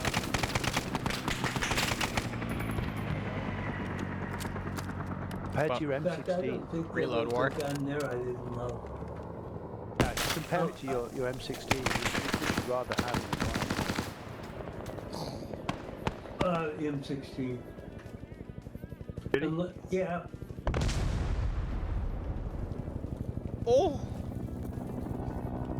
Is that because it's auto or no? Partly auto. Okay, yeah, it's just being comfortable. Yeah. I think we just witnessed a helicopter do a quick flyby and drop some grenades out, but continue, sorry. Just to answer Killing Owl, no, I'm not a war vet. I just helped design the game here that we're playing. Don was in Vietnam. I'm British, you know. I wasn't in Vietnam. If I was, I wouldn't tell you. If you were, it'd still be classified. I'd have been a baby, you know, a classified baby. So I'm watching Okay. Green for grenading some of the rooftops, trying to find where Op 4 are. Maybe up on the roof there, I see. He comes to the range with me and Don quite a lot.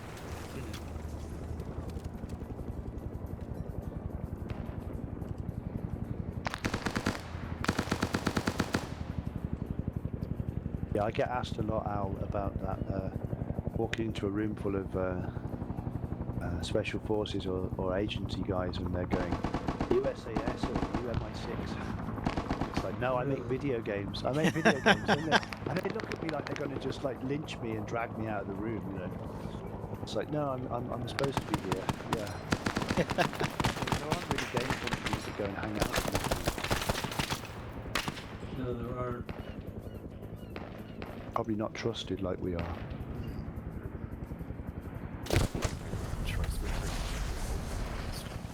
Yeah.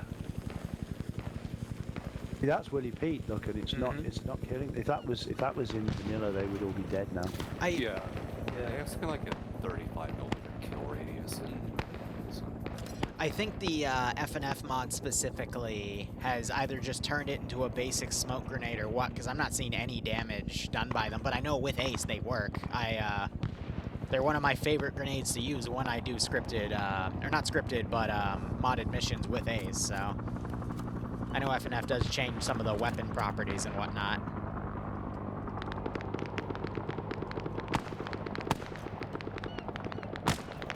Wow, look at that. Old Cool finally found Sam at an angle and picked him off from above. Looking at some other aspects here. The smoke you can walk through as long as you don't inhale too much of it. It's the burning flakes you have to watch out. Yeah. But Op4, funny enough, they're really just forming a defensive area around the final yellow zone here. We don't really even have anyone on the palace, so Green 4 is going to take that sector. Actually, they already are, according to this little symbol on the right side.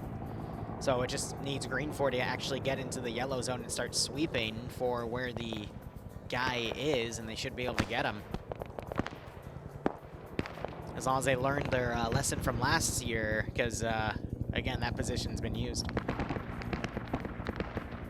Oh yeah, it's because I've spent the last 6 years working side by side with guys like Don and Tilt and Ken Bore, you know, to build the game and make it as realistic as possible.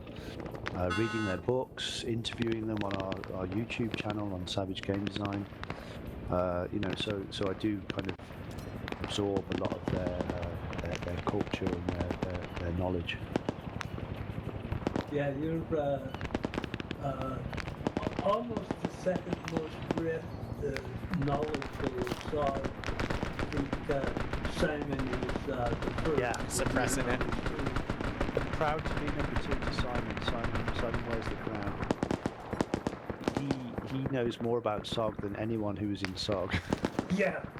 That's true. That's absolutely true. That's not a saying. That's true. No, it is true.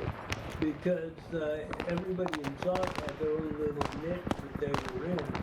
He understands all of it. All the teams, all the gear, all the There's that weapons. being taken. Yeah, he's been talking to SOG companies for like 20 years. I'm never going to catch him up. Yeah. Which is why he's on our team. He helped us design a lot of gear.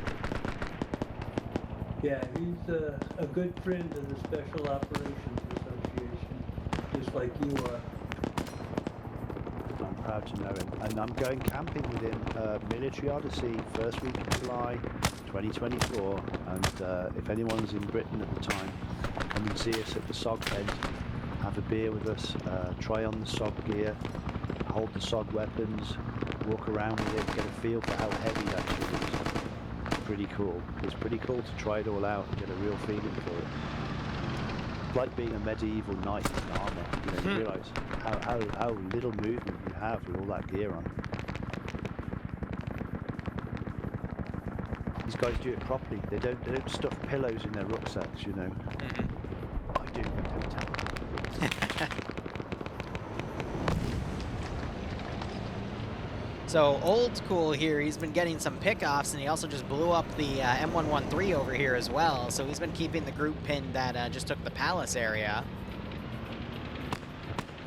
And with how units are dispersed here, it is looking more to be the defenders' favor again, similar to last round, but we could still see Green 4 break through because they just have to find one guy and eliminate him.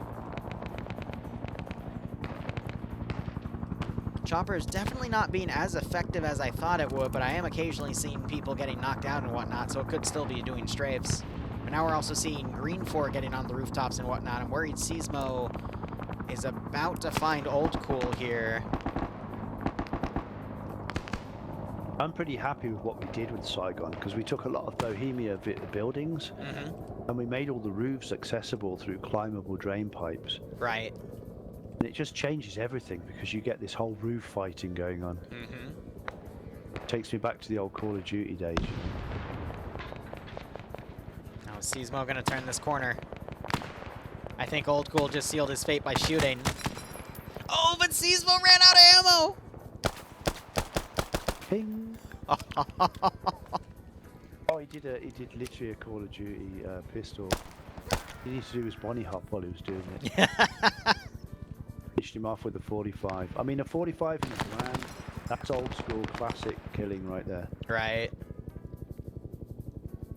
That's what Grandpa did in the war. Yeah, Yeah. World War 1 and 2. So even great grandpa.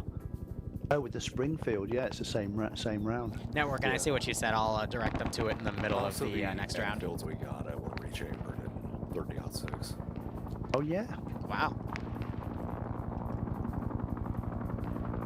Yeah, there's a story of a helicopter crew that was shot down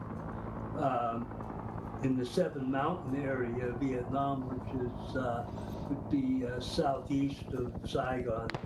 And one of the guys on the helicopter was a national pistol champion. So he took the pilot's 45 and kept the helicopter from being overrun and killed something like 15 or 20 NVA soldiers that were trying to rush the helicopter. And he just kept picking them off with the pilot's 45 caliber pistol. Holy cow. That would be something to behold. Yeah.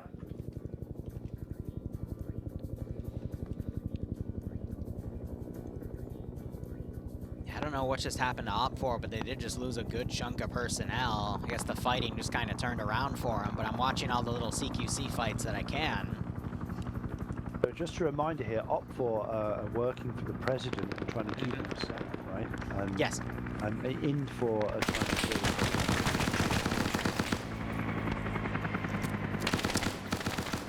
him. Ooh, you just had a Lee Enfield versus a bar there, but a grenade just launched a guy off of a rooftop. Ouch. That was another bar. I just asked my next shooting trip if we could get a bar set up, but I don't think it's going to happen. Don't think they want me to drill through the berm. You know, if you don't ask, you don't get, right? Wow, the chopper just did another grenade run and actually got someone with it. Oh, wow. Wow. Look at that. That's skills, that is, dropping a grenade. And because you know it's going to go forward of the helicopter, so... That's why the chopper's also been doing those really low passes just so they can line up the grenades exactly on the rooftops they want to hit. Incredible. Yeah. Yeah, you have to be like 50 or under with a grenade to get it to Yeah, go it's up not- on Right. the ground.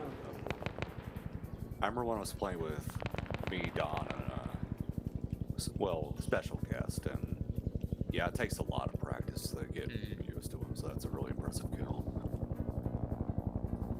Yeah, I Don- have, You've actually done it in Saigon, right, Don? yes. With gas grenades. Yeah, I was going to say, one of my buddies dropped a chlorine gas grenade in the traffic circle in Saigon.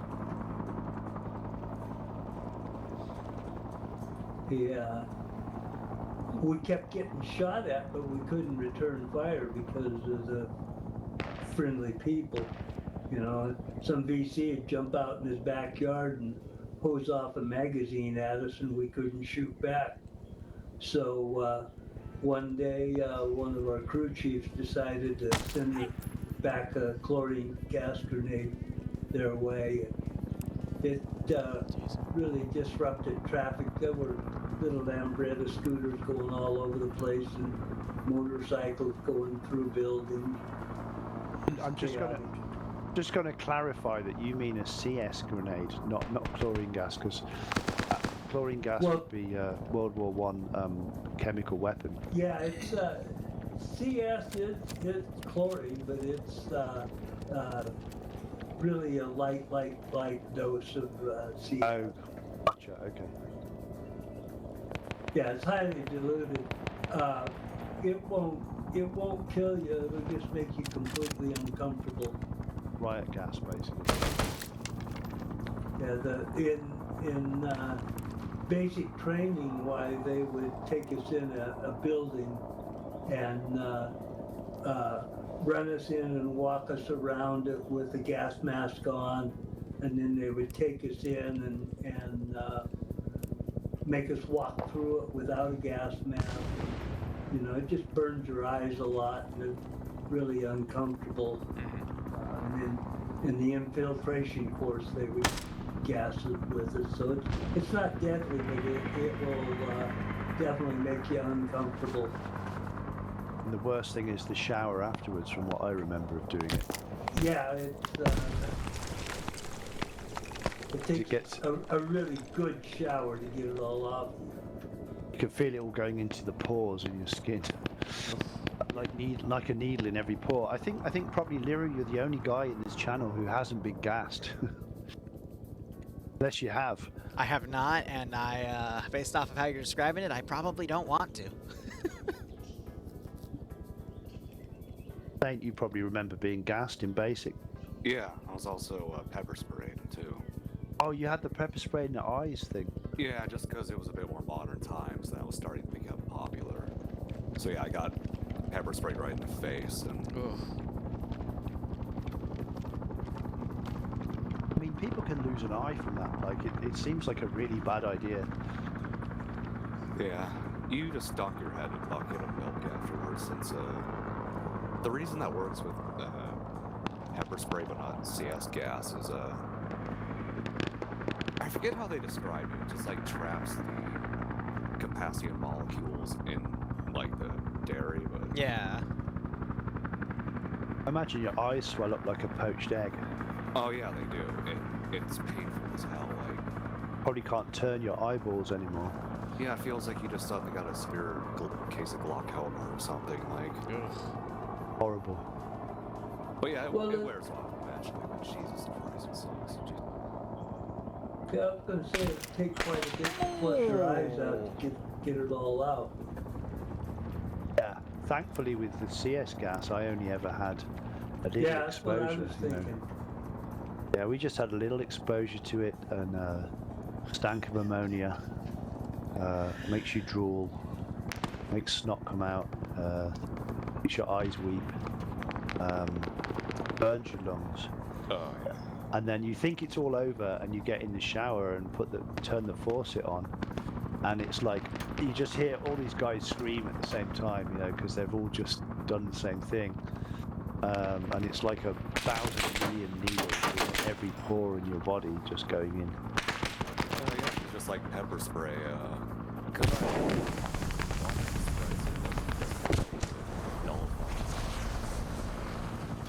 So you have to have a cold shower, really. I think is what my takeaway from that was. Don't have a hot shower which opens up your pores. You know? Yeah. Or even just wet towel yourself. You know, if you're going to basic, just wet towel yourself. Like get a wet towel and rub yourself down. I think it's going to wash off.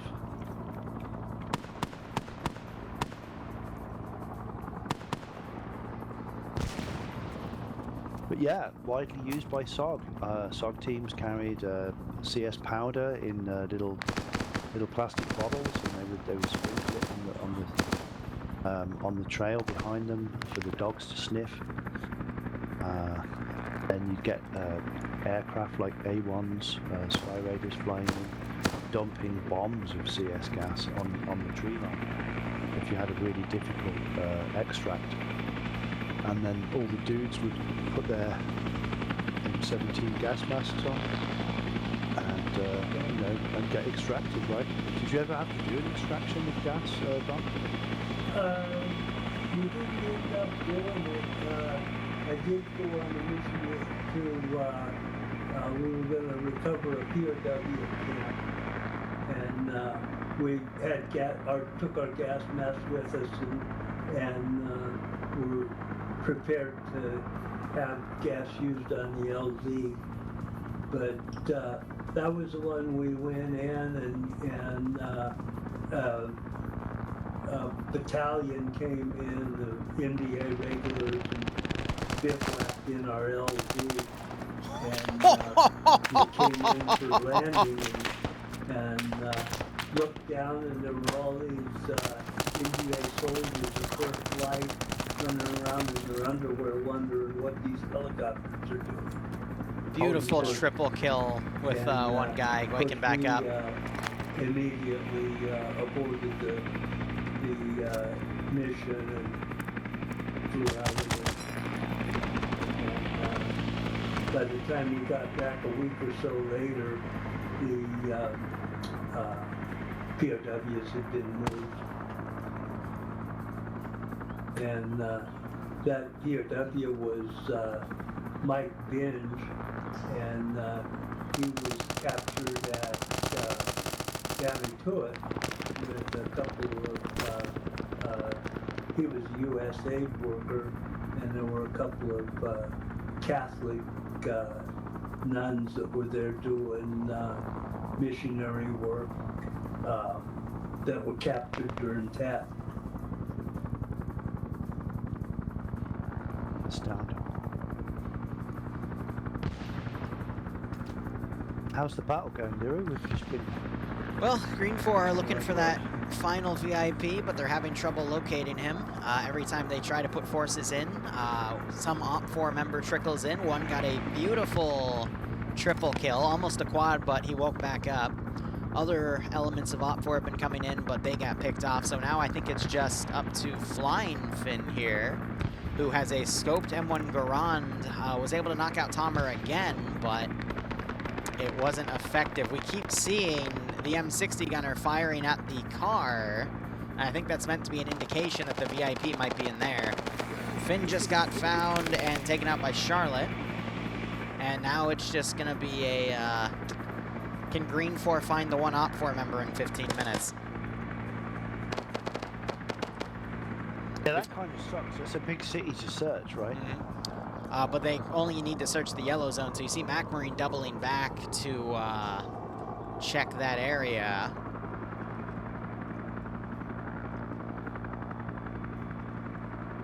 And we see that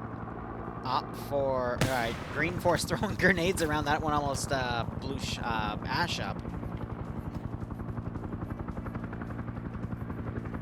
Now it's just a wait and see sort of thing.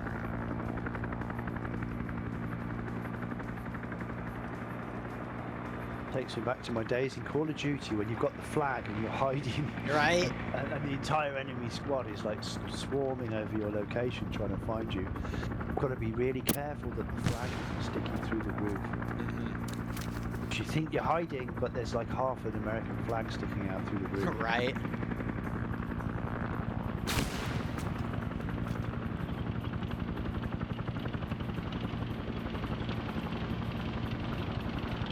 Yeah, I mean, this happened last year too. Someone hid in the generator room and he never got found. They breached the wall. I don't think they can move past it though without moving the vehicle. Yep. Which is life. Now he's gonna, I was gonna say, he'll probably reverse over his fence. No, you can't run over the latrine, man. That's not destructible.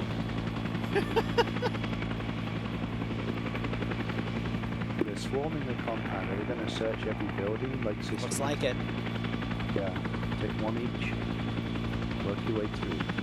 So this is the target. There's moving. You hit all those buildings and see them together.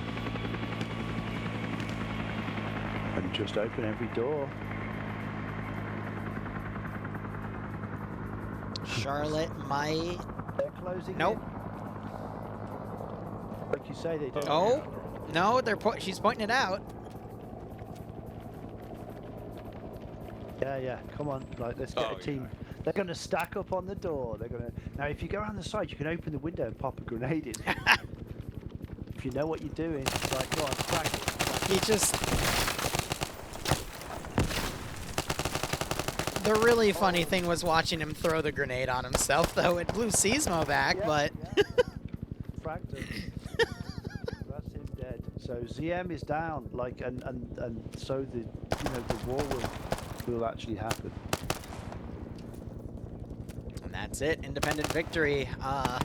First round was a little closer, but that one, I mean, certainly turned into a game of hide and seek by the end of that. All right. Good battle, yeah. We kind of got lost in war stories there, but it was pretty cool. Yeah. Oh, that's fine by me, man. We only get this twice a year, so I'm more than happy to entertain it. I love listening to you guys. All right. It's always fun to be had.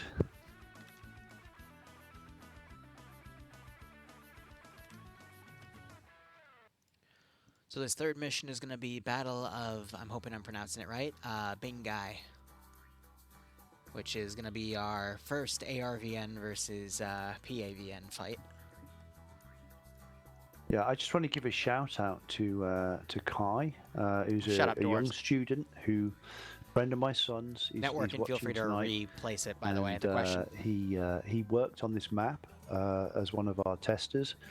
He's driven every single road on this map, like testing whether or not you flip over on a corner or if there's any trees in the road or any of that kind of stuff. We gave him a special rifle which he could drive around and just shoot every building in Saigon, for example. He did like a whole bunch of stuff to test for us, and he's with us tonight. And every single guy in our team is special to us, you know.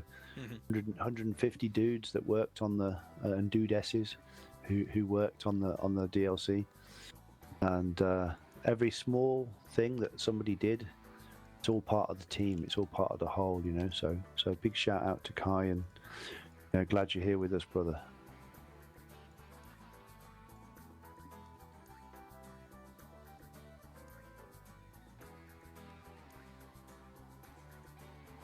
Wolf's asking about to Don about with what's happening overseas. I'm guessing you're thinking more like Afghanistan. Are there anything similar to what happened in Vietnam?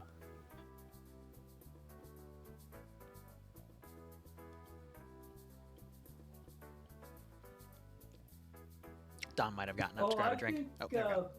When it comes to Korea, I think there's not many similarities there.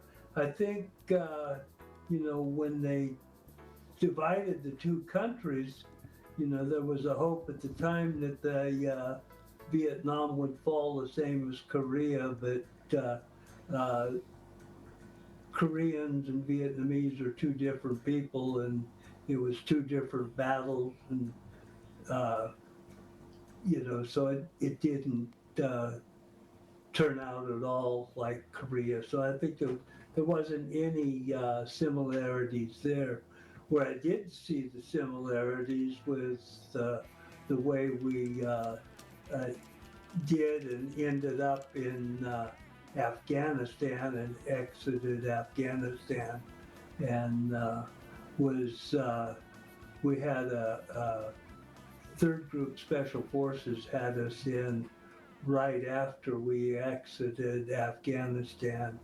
About 25 or 30 of us SOG veterans went and met with them, and we got to pick their brain about tactics, and they got to pick our brains about tactics. And with Afghanistan, there's a lot of similarities. One thing with Vietnam, we developed some really good personal relationships that are still together today with our Mountain Yard and King Bee friends that have repatriated to the United States, and ones that we've met over there. And the same thing's true of the modern day global war on terror veterans and their Afghan and Iraq counterparts. The personal relationships that you make are relationships that last a lifetime. And I think, Rob, you can chime in on that with your meeting of On when you were in Vietnam, who was a member of RT Idaho. Yeah, so I got to meet with Xuan Vu, who served with Ken Bore, who's obviously our team leader in a way. He's our spiritual leader on the DLC.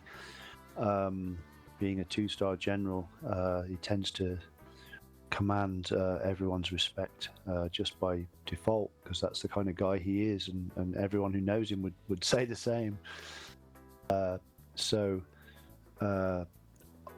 I knew about Xuan because he contacted me through email to contact Ken, and we put him in touch, and they talked on email. So in January, we were going over to Vietnam, and I basically sent a message to Xuan and said, let's meet up.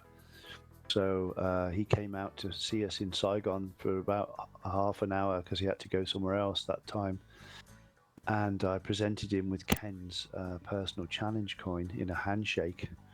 And just the look of complete joy on his face was just incredible. We've got a photo of it, which you'll see soon on our social media. And then we went to Da Nang, and Xuan joined us in Da Nang for like 3 whole days. And we were with Larry Trimble, who's 84 years old, 10, RT Aspen Rattler, and Xuan and Larry, after like a couple of days together, they were walking down the street holding hands, arms around each other, touching each other's butts and stuff. All the things that Vietnamese guys do as a sign of respect, which, from a Western point of view, you're kind of like, what the hell is this, And at one point, he's holding hands with Larry, walking along, and Larry looks over his shoulder and gives us this mean look and says, "Don't take any photos." And we're like, "Yes, Larry." I put my camera away.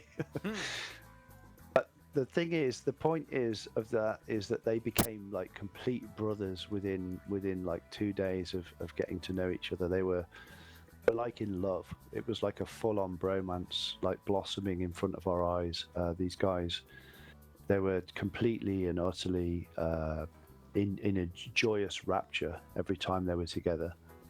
It was so beautiful to see this like brothers in arms. They'd never served together. They served at CCN. They both served in SOG. They both served in Recon, and they both fought their asses off, for their side and everything. Amazing to see. So we put Xuan on a video call with Ken Bore.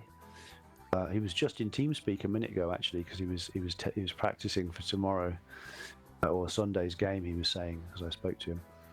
But I put those guys on a video call, and they hadn't spoken or seen each other in 52 years.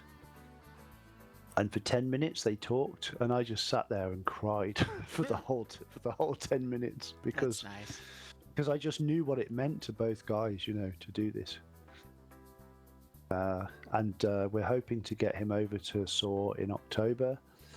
He'll meet obviously Don here because Don's a director of the SOA, and we'll always be there. And then you know, Kenny is actually making his first ever trip to SAW, to the reunion of the SOG guys, in order to meet with his brother Xuan from Vietnam. And that is pretty fucking cool. Yeah, it is pretty cool. And you know, the Special Forces guys and the Global War on Terror are behind the scenes involved in getting Afghan allies, that their interpreters and their team members, out of Afghanistan because the Taliban is actively hunting them down, and you know, they're escaping because of that brotherhood.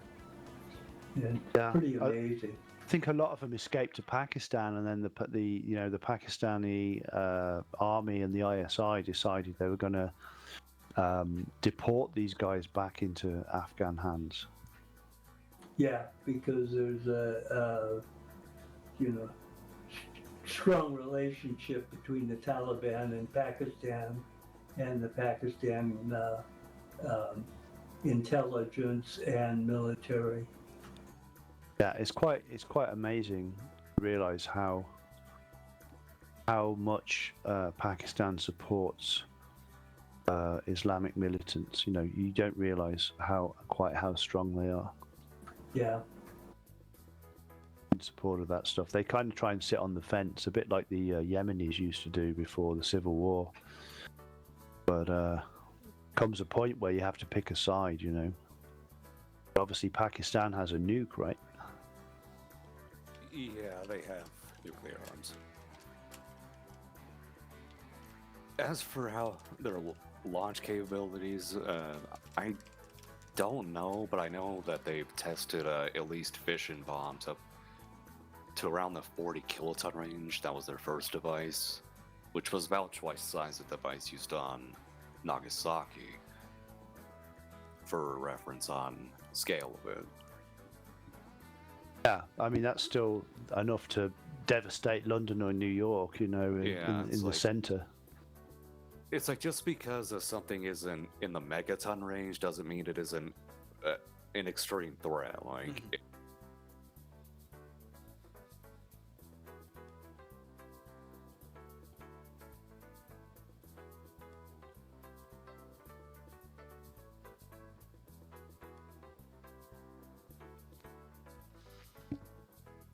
Just to let you guys know, when you're in a lobby, everyone likes to talk smack to each other, so I've been glancing over what they've been saying in the bottom left, and it's been a bit funny, to say the least. I think they're excited to play the third round. They're getting organized into the final for the early branch today. There will be a late branch in a few hours. I'm not sure if I'll cover it just yet, but it'll continue on with 3 other missions, and the next week will be the 6 more missions between the 3 branches as well. So,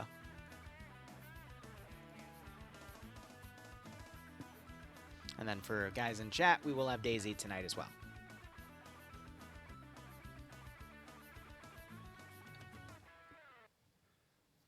And Mox, feel free to tell people to calm down, because let's keep chat a bit civil, guys. see, Whiplash is a money saver. You can sub for free on Liru's Twitch. Yeah, I see that.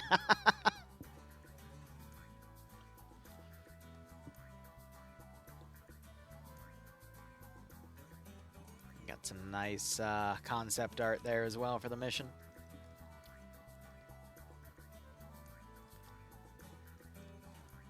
Yeah, Dushka and looks like Mox, if you period put the accurate if you put the prediction down for me, put I think it's ARVN as green 4 and Op 4 are PAVN attacking. Right, so it looks like U.S. helicopter support's going to start at Pleiku Air Base and potentially come in with either QRF or just to fly around. We'll look at the assets when we actually get started with the mission. And similar to the first round, we've got 3 different Op4 spawn points, and Green 4 is going to be holding 2 sectors and a destroy objective. We'll see more about that when they actually kick off. But we're around Line Mao, which... From above, I can't tell if that's a village or a military base, but we also have all these black zones, which means they've made a bunch of custom changes on the map itself to make it more unique.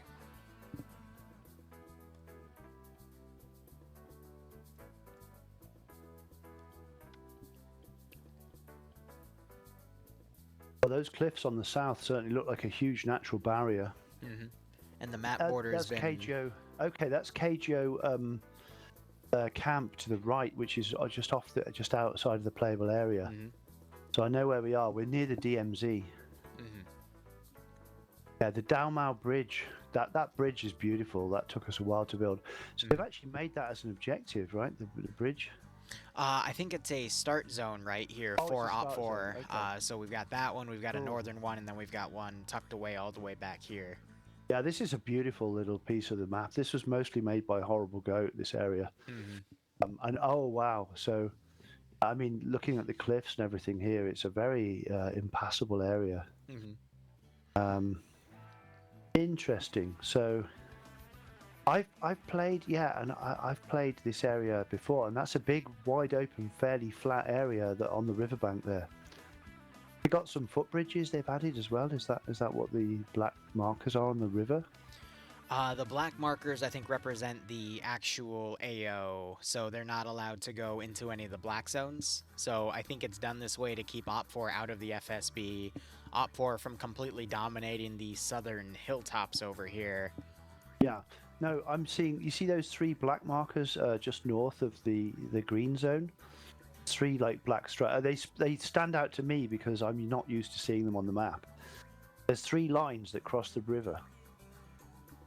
Yeah, they look like custom bridges or something, I assume. Oh, these, yeah. So those are custom crossing points they've probably put down to help the northern group cross, so they don't have to cross a danger zone or go all the way to that area. Like a Bailey Bridge or something. So is this area just south of Hanoi on the map?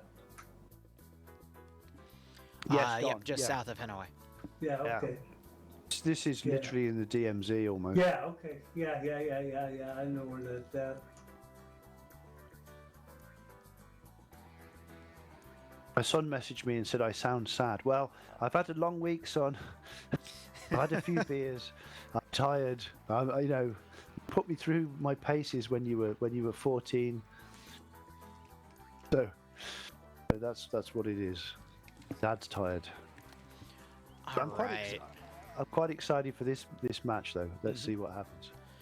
Alright, so going into the whole spiel, let's look at the mission details here. So everything got merged together. There's a sector to take or hold, and then there is an M113 ACAV to destroy or defend. I'd imagine Green 4 might be able to actively use that vehicle as well. It's just the risk of if they use it instead of squirreling it away, it could get destroyed by Op4 AT. But mission notes, only 800 meters of render distance, 50 fortify points to build up little sandbags and bunkers. I think that's the least amount we've seen so far, so there's only going to be a handful of fortifications. Notes here, there will be a short intro displaying the play area, which I think they were going over in the map. Otherwise, we'll see if there's anything else with that. Otherwise, Battle of Bingai 1964. Summary, one of the first large-scale battles before the entry of U.S. troops. 2 regiments of the National Liberation Front, Viet Cong, attacked by Bingai. I'm pronouncing that right? Probably Binja or Binjia, maybe. I don't know. I'll go with Binjia. Defeating multiple South Vietnamese Ranger battalions and shooting down a few American and ARVN helicopters while only suffering few losses. The ARVN defeat is believed to have convinced Lyndon B. Johnson that the Saigon government was going to lose the war without U.S. troops. Area of operations, the town and FOB are custom built. Enterable custom buildings are marked. Civilian cars are locked and non-destroyable. The marked rope bridges are destroyable. Interesting. So those were the black lines we mentioned earlier on the river. Mission rules: independent pilots have no play zone restrictions. Do not fire the ZPU-4 at any ground targets. Interesting. All right, so Op 4 are going to be our Viet Cong loadouts. So we've got those Type 56 AKs, SKSs, one with some grenade sightings. That's the KA-50, right? That's an AK-47 or a Type 56. That's a K50. Oh, that one. K50, K50M. Yeah. And then we have the freaking Yes, thing that I keep forgetting the name of, the MAS. The MAS 4956. 4950. I need to just write that thing down. 1 second. MAS 49, and then you got a MAT 49 underneath it. It's not hard. MAS 49, right. MAT 49. Gotcha. But otherwise, their vehicles, we've got a Dishka on top of a truck. We've got the... How do you pronounce that? The Bohemia Bon? Bohem, yeah, Bohem Bon. Gotcha. Bon, yeah. So yeah, I think there was some other company that made a thing that was called a Berlin, and so we called it a Bon. That's fair.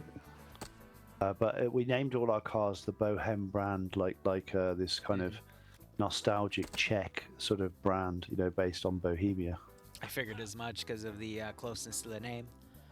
Yeah. Got 2 boats with front-mounted DP-27s. We've got a truck with a ZPU on top with 1,500 rounds on it, and there's a special rule for them not to shoot the infantry with it. We have a Dishka static tall, a bicycle with the mule version, which means they can only push it, and then they have the van with a DP-27 on it as well. What's the point of the bike? What are they going to do with that? I have no idea, but hey, it's there. To push satchel charges to the bridge or something. I mean, right. Maybe Yeah, push it to a building and blow it if there's a Green 4 garrison inside. Going to deafen everyone with ringing the bell on it or something. And then we've got the ACAV vehicle, the M113, which is also an objective to destroy it. There will be 2 UH-1D Iroquois slicks in play. And you can also see the droppable smokes. It's either the riot gas or the M61 frags. And they've got 12 of each type to throw, which is nice. And then they've got 3 standing 30 cals with 250 round boxes. So that is quite nice. Otherwise, looking at the roster here, Puma is going to be commanding the Op 4 PAVN force to come in. Pi is going to be his medic, Nemesis leading Alpha with Brazil as his 2IC with an SKS with those grenade rounds for it because he's got the little front sight. You can see the little nick right there. Old Cool is going to be the marksman with a sighted SKS. And then Malon's going to be the medic. Alpha 1 has Whiplash, Iander, Yanni, and Katz. Alpha 2 has Dobbs, Cullis, Toger, Boz, Jerry, and Flying Finn. Bravo's merged everyone together. It's Mac Marine leading Korvac, Vagrant, Waldo, Alexander, Whiteside, Legend, Kiri, Davu, and Charlotte. Bates leading the Echo team. So Echo is unique because they are the medium anti-tank team. So that's going to be Sablon with a B-41 RPG. And Norris and Iqbal are going to be his 2 assistants that have extra ammo for him. And then the vehicle crew, which I believe is going to be... This is a weird one because they've got Sam and Anara together, and then they have a machine gunner, which I think joined them from another squad. But I would assume they're going to take the Dishka car, but they might also change to another spawn point so they can go grab the ZPU. Because I'd imagine that's probably going to be needed to shoot down the helicopters. Otherwise, Sweet commanding for Green 4 with Patriot as his 2IC. He's got that 203 system underneath. What was the early name for the grenade launcher on the M16? XM148. That was it. Or 147. Or it wasn't 148. 148.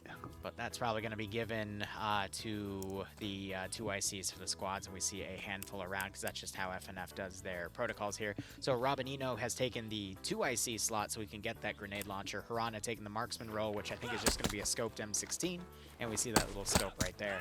Otherwise, Ash leading Bravo 1 with Gazag, Hampton, DJ, and Ungrim. Mick D leading Bravo 2 with Alexanderu, Bestafar, Lurch, and Lennox. NASA leading Charlie with Wombat as the 2IC with that GL. Major Khan with another scoped M16. And then Lolo, who as an M60. All right. So we're finally seeing the Yay. M60s come in, Don. Giovanni There we leading go. Charlie with Tackleberry. It's, oh, so I know why we see the M60 there. I'll go over it in a second. But Tackleberry, Kremet, Ben B, and Depso under Charlie 1. Charlie 2 has Racker and Swola. And then the hotel flight crews, it's going to be Pierce, Fons, and Mike with one, Popper, Blam, and Nolik with the other. So I'd imagine we're seeing a few guys in Green 4 take the M60 because they're probably the Delta's medium machine gunners.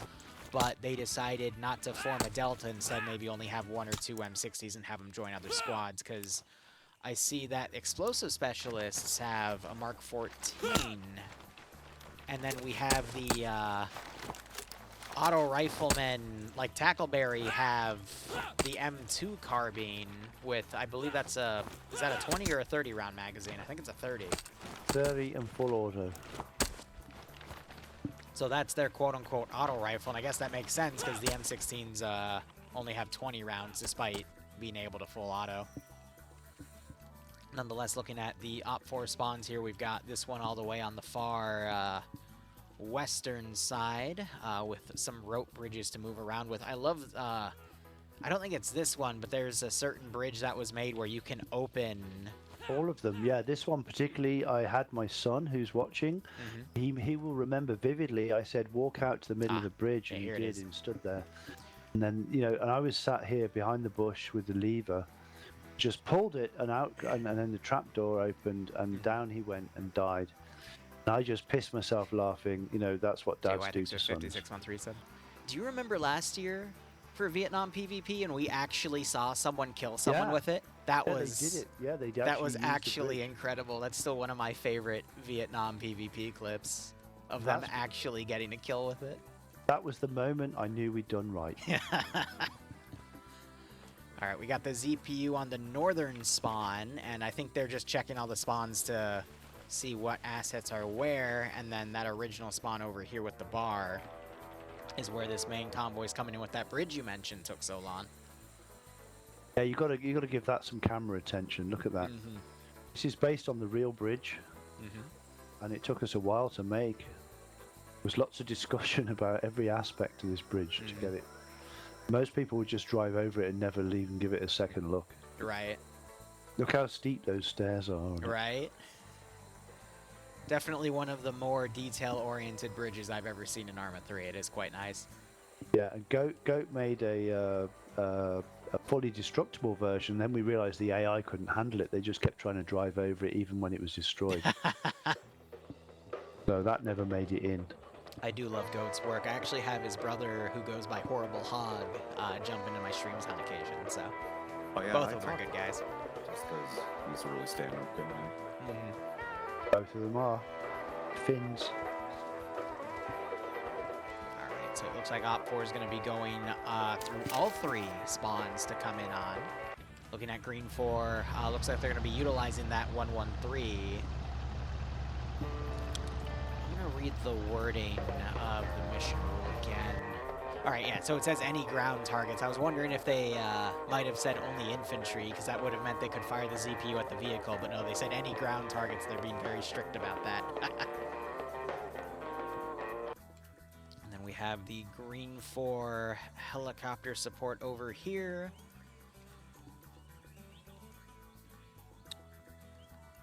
Don, I got Typical a... pilots all sat around having a chat. Right. Don, I got a question for you if you know the answer. Sure. What are these on the front of the Huey? Because my first thought is radar. They're radio antennas. Gotcha. Yeah, they are post 68 when I was there. We didn't have them on the Hueys that I used. Yeah, so these are early war, Don. They're D model Huey, and you were probably on a H model, maybe. Well, ours were D models, but they had the H model engine. Right, okay, but they didn't have the antenna either. No. Yeah, so you had a few H model kind of probably prototyping stuff that was coming through that then got, widely Hey, Pi, thanks for fitted the as raid. the H model, upgrade or something. Because nothing's ever as simple as you think it is, right? No. Yeah, they prototyped a lot of stuff at the end of the war. And the H Yeah, model, had a cable cutter, I think, added as well. Yeah, and the H model was a little bit bigger cabin, and it had the Lycoming L13 engine, and we had D models, but they had the L13 engine in them. Right. My helicopter that I had in '68 came to the unit at Fort Carson in 1967. The spring of '67 was a brand new helicopter, and they were built in 1966. But because they were going to Vietnam, they had the larger engine, so they incorporated it in them. That's so interesting. I never realized there was that hybridization going on, because you always think, well, that's a D, that's an H. What you're saying is you've got bits of an H built into a D.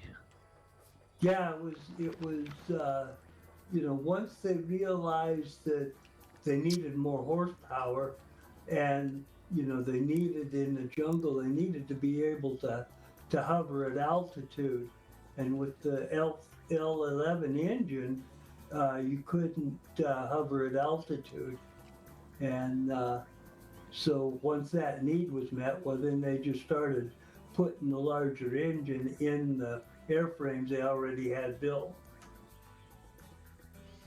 Interesting, Brecht.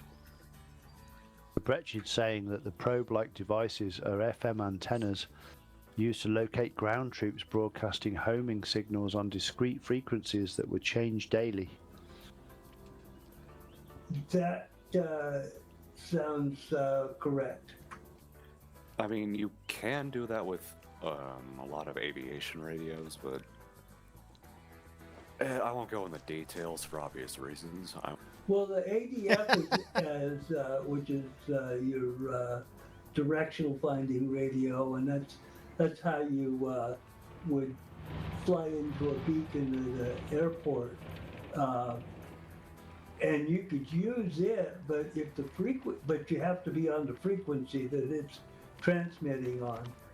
So these antennas probably had a radio in them that would rotate frequencies until it picked one up, and then could home in on it. Got it. Interesting. Yeah, there was one thing where, or if I suspect there was a hostile aircraft in front of me, you could manually switch like all your radar frequencies, because you have multiple different wavelengths of radar like installed in your aircraft, and you'd flip until you'd find what you'd get a lock on, and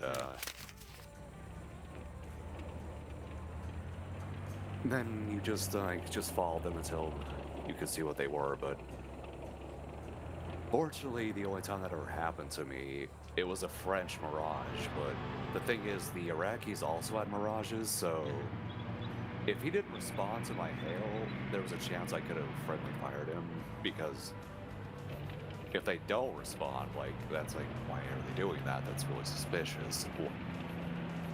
But yeah, he responded to my hail, and then I just broke off. Wow. But he's getting an AMRAM up his ass. Probably wouldn't be the first time.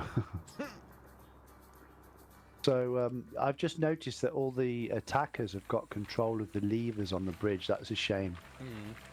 Defenders should have got the levers, man. They need to switch those bridges around. Could just have a lever guy that sat there pulling the lever every time someone tries to cross the bridge. Unfortunately, wouldn't do much though, because they just fall into the river. Needs to be over a gully like last year. Oh yeah. But we're watching. Op4 has a small team coming in from the bottom left. I think this is their. Yep. So this is the Echo rocket team that's going to try to find that vehicle and take it out.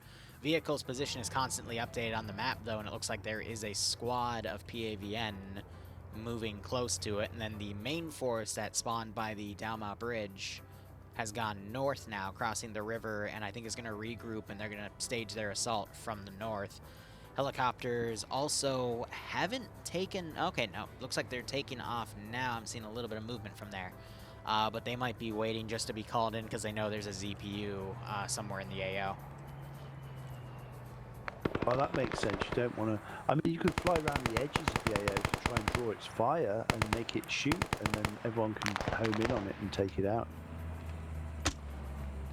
It's risky, though. That's a 14.5-minute round, which can hit you at like 3 or 4 kilometers away. So it's not the wisest move, I suppose. No, and they devastate airloaders real easily. Yeah, it was actually originally meant as an anti-tank round until tanks got armor too thick to be penetrated by it, but it still has double the muzzle energy that of grenade. 50 BMGs. Yeah, it's going to ruin your day in a helicopter. I am just watching the PAVN getting cut down, but go ahead. Continue on, Don. I was going to say, Saint and I have experienced that quite a bit in my course.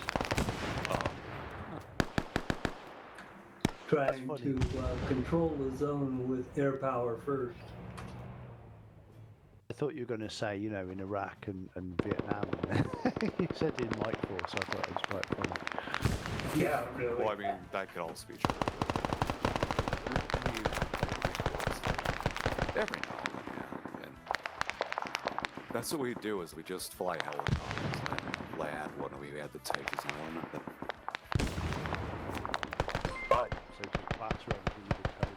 Hey, Charlotte, I think it's the raid. I saw you get picked off, though. Hope you're okay. In real life, in the Vietnam War, they were just as deadly. Yeah, and then you got 37 mil and twin 37 mil with radar guidance Yeah.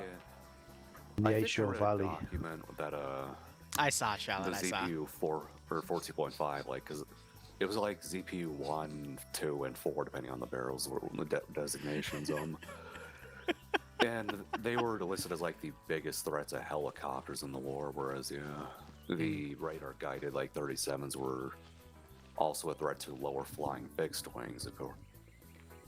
In Lamtom 719, why there were helicopter units that lost every helicopter in their company, and their air crews went back and got on other companies' helicopters that didn't have air crews and went back in. I mean, it was a meat grinder because they had those radar guided anti-aircraft guns, and they just kept going in and going in and going in. Amazing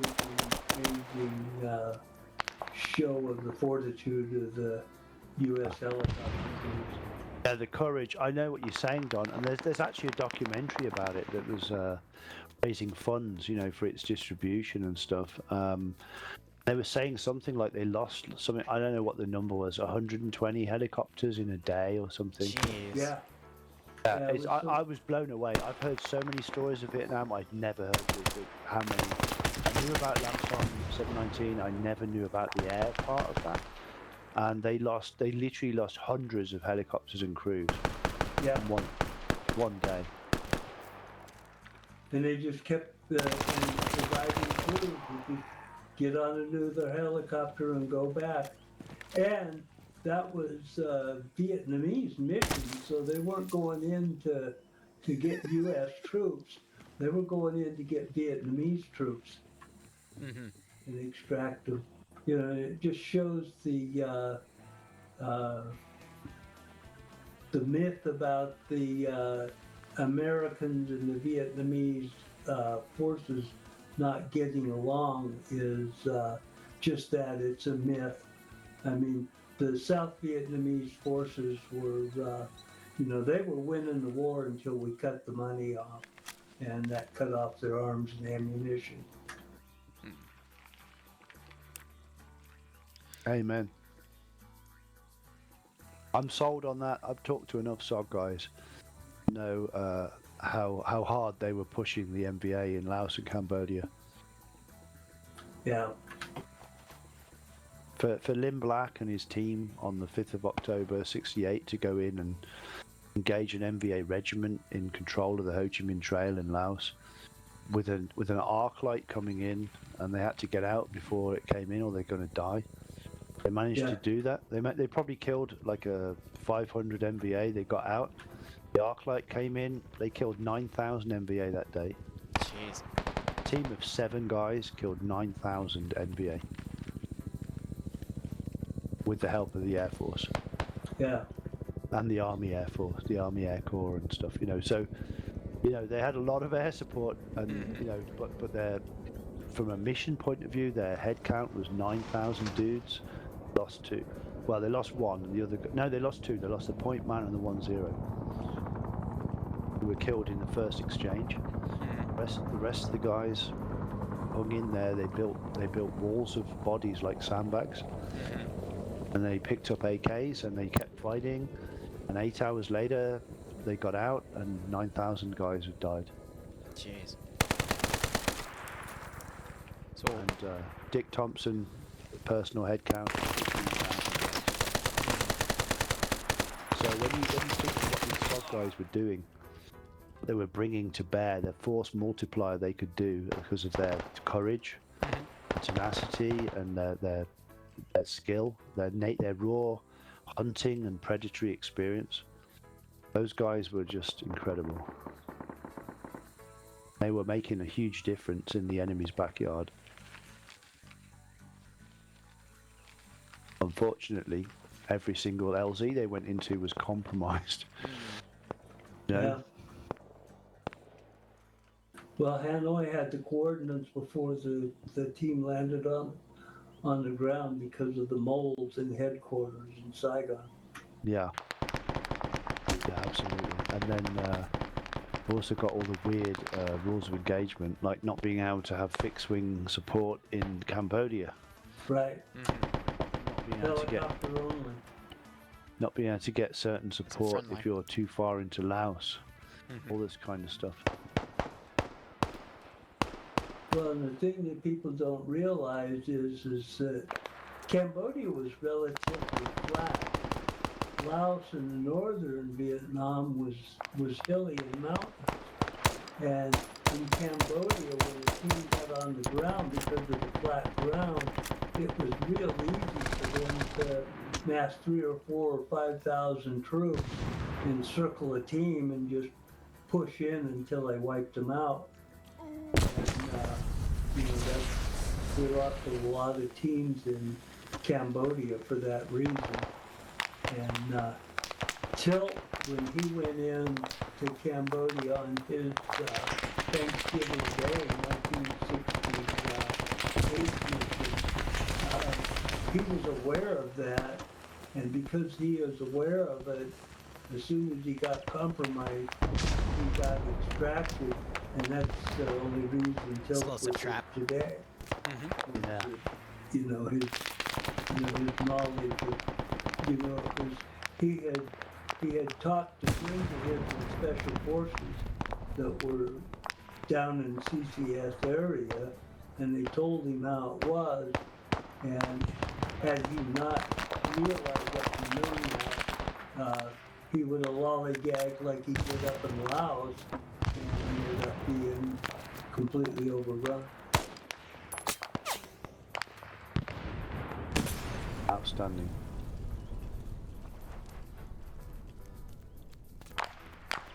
Where are we at with the mission right now? So with the mission, the northern PAVN force was utterly wiped. They had a few holdouts, but they were all taken out. Now you've got the main PAVN force coming in, trying to take Sector 3 here, which is a small FSB. Green 4 trying to use some explosive traps to some great effect here. First one didn't get much, but that one got at least 2 kills. And Op 4, they're just taking heavy casualties as they're moving in here.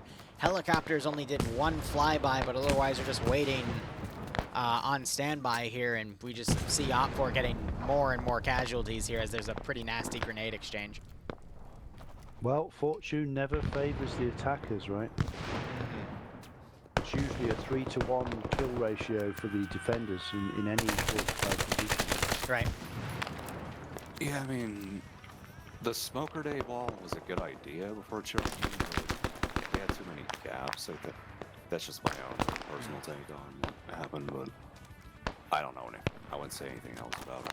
I would have 3 guys throwing all the smokes you've got on one side of the perimeter while everyone else attacks quietly on the second side. You know, you use it as a Long range fighting going on distraction. Yeah, diversion. If you mass charge 2 dudes in a trench on the one side, and there's like 20 of you, then Ooh. yeah, 15 of you are going to make it through. I mean, now it's turned into a bit of a slaughter up here, but when you look on the map, there just aren't a lot of... Honestly, either side don't have a lot left after that second fight right there, but you got a lot of Green 4 out of position from the compound, but the one objective they do have to destroy is all the way up there, so... Okay, they've got guys up there though. Yeah, the helicopter's also starting to fly around in here. What's page speed on wood?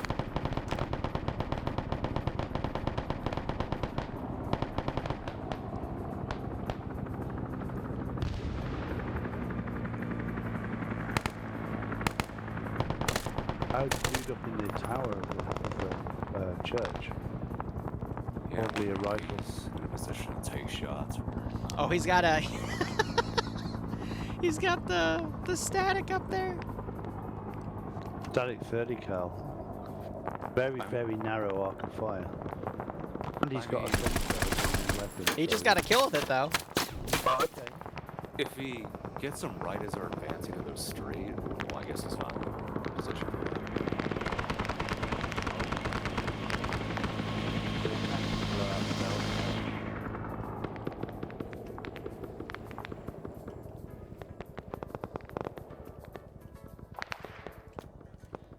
Couple of dudes having a bath.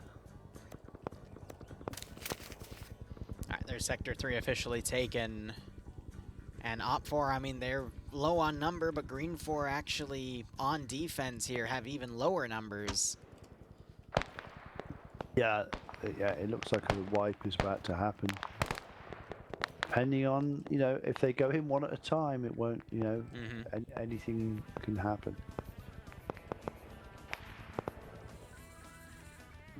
Swede getting picked off by... Oh, an AK.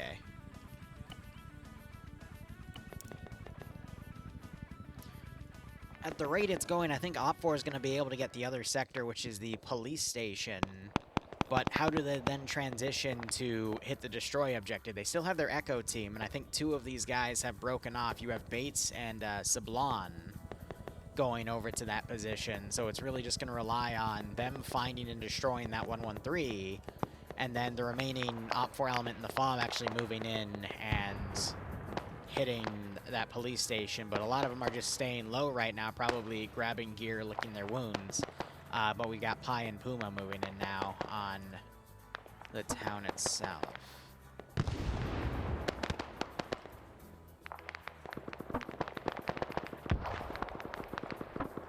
Hearing the AT fire as well. Wow, I think we just saw a long-range AT shot go just over the 113. Wow. It's a long range, that's about 600 yards. Yeah. Plus, very uphill from a position of around... Yeah, that's usually a sign to move and reposition. So something I've learned is if I click on a unit, or wherever my camera is, and then I hover over the unit, it actually gives the range from my camera, so it's about 500 meters. But the difference in elevation... I don't have an elevation mark over here, but 100 meters up from, I want to say, at least 15 meters high, you know? So Yeah, all the AT weapons we've got have got a max range of 500 yards, really. Mhm. So it's going to be tricky. The sight picture's going to be really bad at that point if you're zeroing it. Patriots trying to get some grenade-launched rounds in the compound here. He's making them hunker down at least. But again, I'm worried for Green 4 because the Echo medium anti-tank weapon, which is an RPG with plenty of ammo, I think is trying to move around to actually find this vehicle and take it out. So again, it's going to be up to the guys down here to actually go in and take the police station, but they just seemed pinned from that ridgeline force.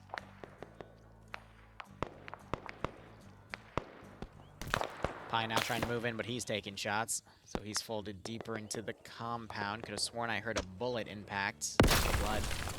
And a grenade goes off in front of his building as well.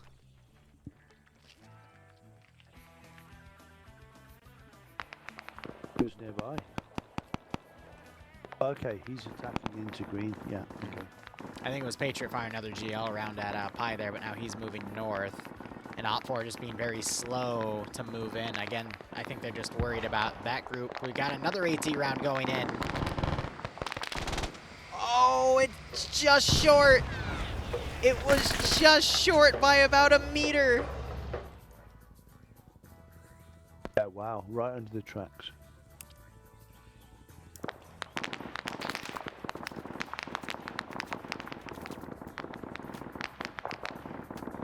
So there's a player here named Iander. He's honestly one of, if not the best AT player I've ever met, but he makes some pretty sick AT shots.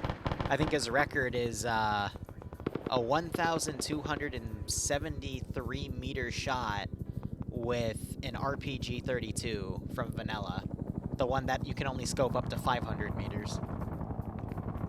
Blimey. The man makes some pretty incredible plays there. So the fact that he's using iron sights at a range of 500 meters with about 80 meters of elevation difference, and he's able to do that, I mean, it's incredible. He's got more rounds, I'm guessing, because he still has a round load in that tube there, so... Looks like Op4 are also trying to destroy the church building because they think that there's might still be someone in that bell tower. So we see an explosion by the building itself, but I don't think that has a destruction texture, otherwise it should have gone down.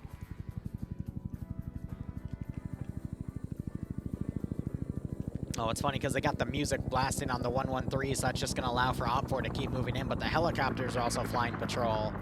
I think they noticed it. Hold up. NASA's coming in. And gets blown away. And NASA doesn't see Sablon. And Sablon gets him.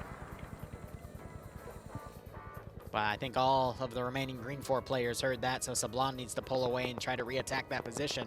Because if he goes down, Op4 is not going to be able to get that M113 taken out. Wow. It's like watching a porn game in chess. You know, you take one, they take the other. Yeah. I heard a different P word there originally, and I was about to ask several questions. No, Then I you said mean, in like, chess, and I'm like, oh, okay, right, no, I know what you're talking about. Yeah. Get your mind out of the gutter. Well, you're the one that designed the Kitty Club sign. I mean, that was somewhere in this AO. Yeah, here. It's in the very building where we got the camera over. It's fairly tame, yeah. You know what that says underneath? It basically says in Vietnamese, we're going to take all your money. And boy, they did. I bet they, they did, Don. Coming from the SOG vet himself. We love you long time, GI. You know, and just being looked after when you're, you know, fighting a war every day, and then, you know, suddenly you've got a beautiful girl who just wants to light your cigarettes and pop the cap off your beer bottles for you. And sit on your lap. Yeah. Put And her arm take around all you. your money. Yeah. You're just gonna be like, yeah, okay. So we got Sablon hiding in the back. He's got the RPG out. He's still a little far, but I think if he found an angle, he could get the hit from there, but I think he's just gonna try to sneak in. Oh, but Depsto's coming close. I just heard One of the helicopters get hit, but looks like it's still flying. And Depso just found Sablon and took him out. So I think it's gonna be a long game, that's for sure. We still got 30 minutes left on it. Wow, there'll be lots of individuals hunting each other. Yep. Tail rudder's out.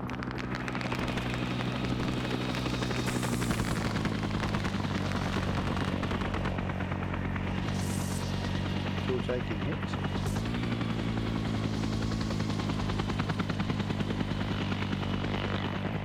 Don, have you ever experienced a tail rotor failure?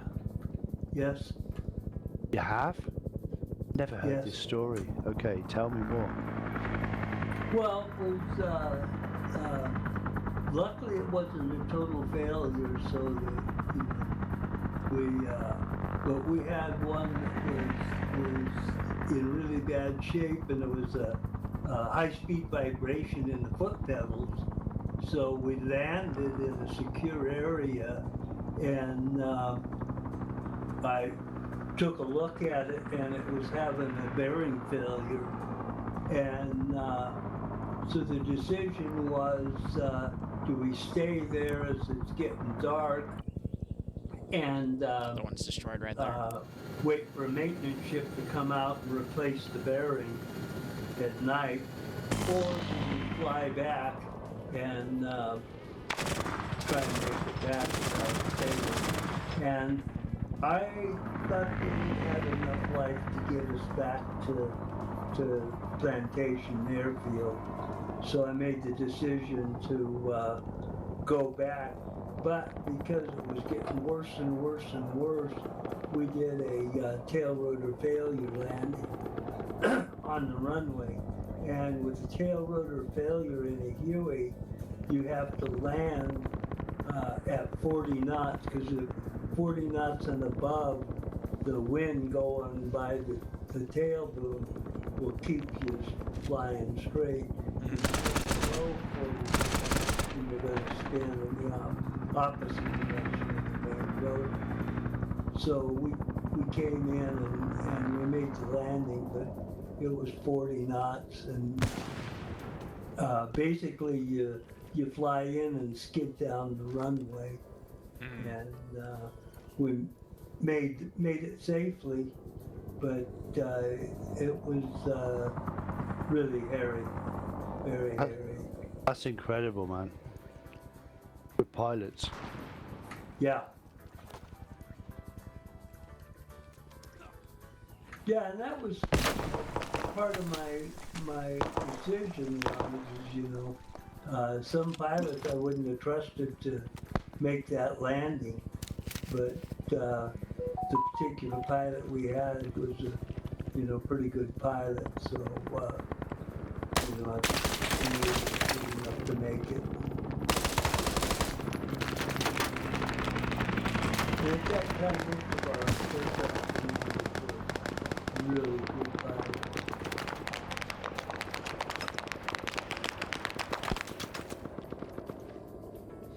So, Yeah, quick update.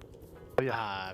Other sector got taken, so now it's all about trying to take out the 113. And we're just having the final survivors of the town trying to fight off the remaining PAVN forces, but looks like they both just died. So please continue.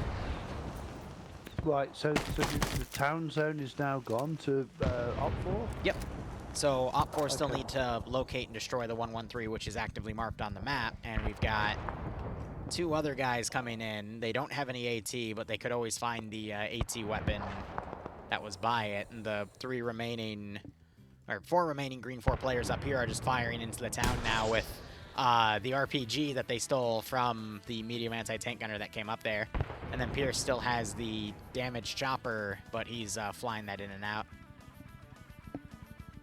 So all they've got to do is drive the 113 around endlessly to avoid it being ambushed. Pretty much. But this AO, it's really hard to find that circle to drive it on.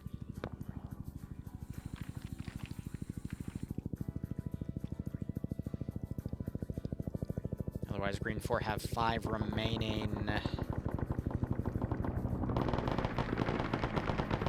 Okay, no, there's 3 in that helicopter, so there's 4 on the ground, 3 in the helicopter, so it's 7, and then Op4 have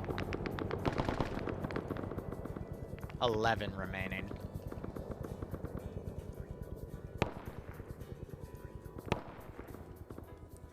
You think the 113 would survive if Op4 stole it and drove it off the cliff? Yeah.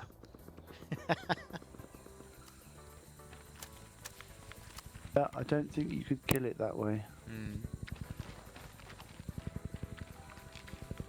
Yeah, they gotta find another vehicle to drive it into, then just let Arma take its natural course. If you went really fast down a slope and hit one of the really big trees, you might be able to do some quite serious damage to the tracks. Then you still wouldn't be able to destroy it. Using Ace, though, you'd probably kill the driver. Yeah. Oh, Chopper took another hit. You can always hear that distinct impact sound. You can't even drive it into the water to destroy it because it's amphibious. Right.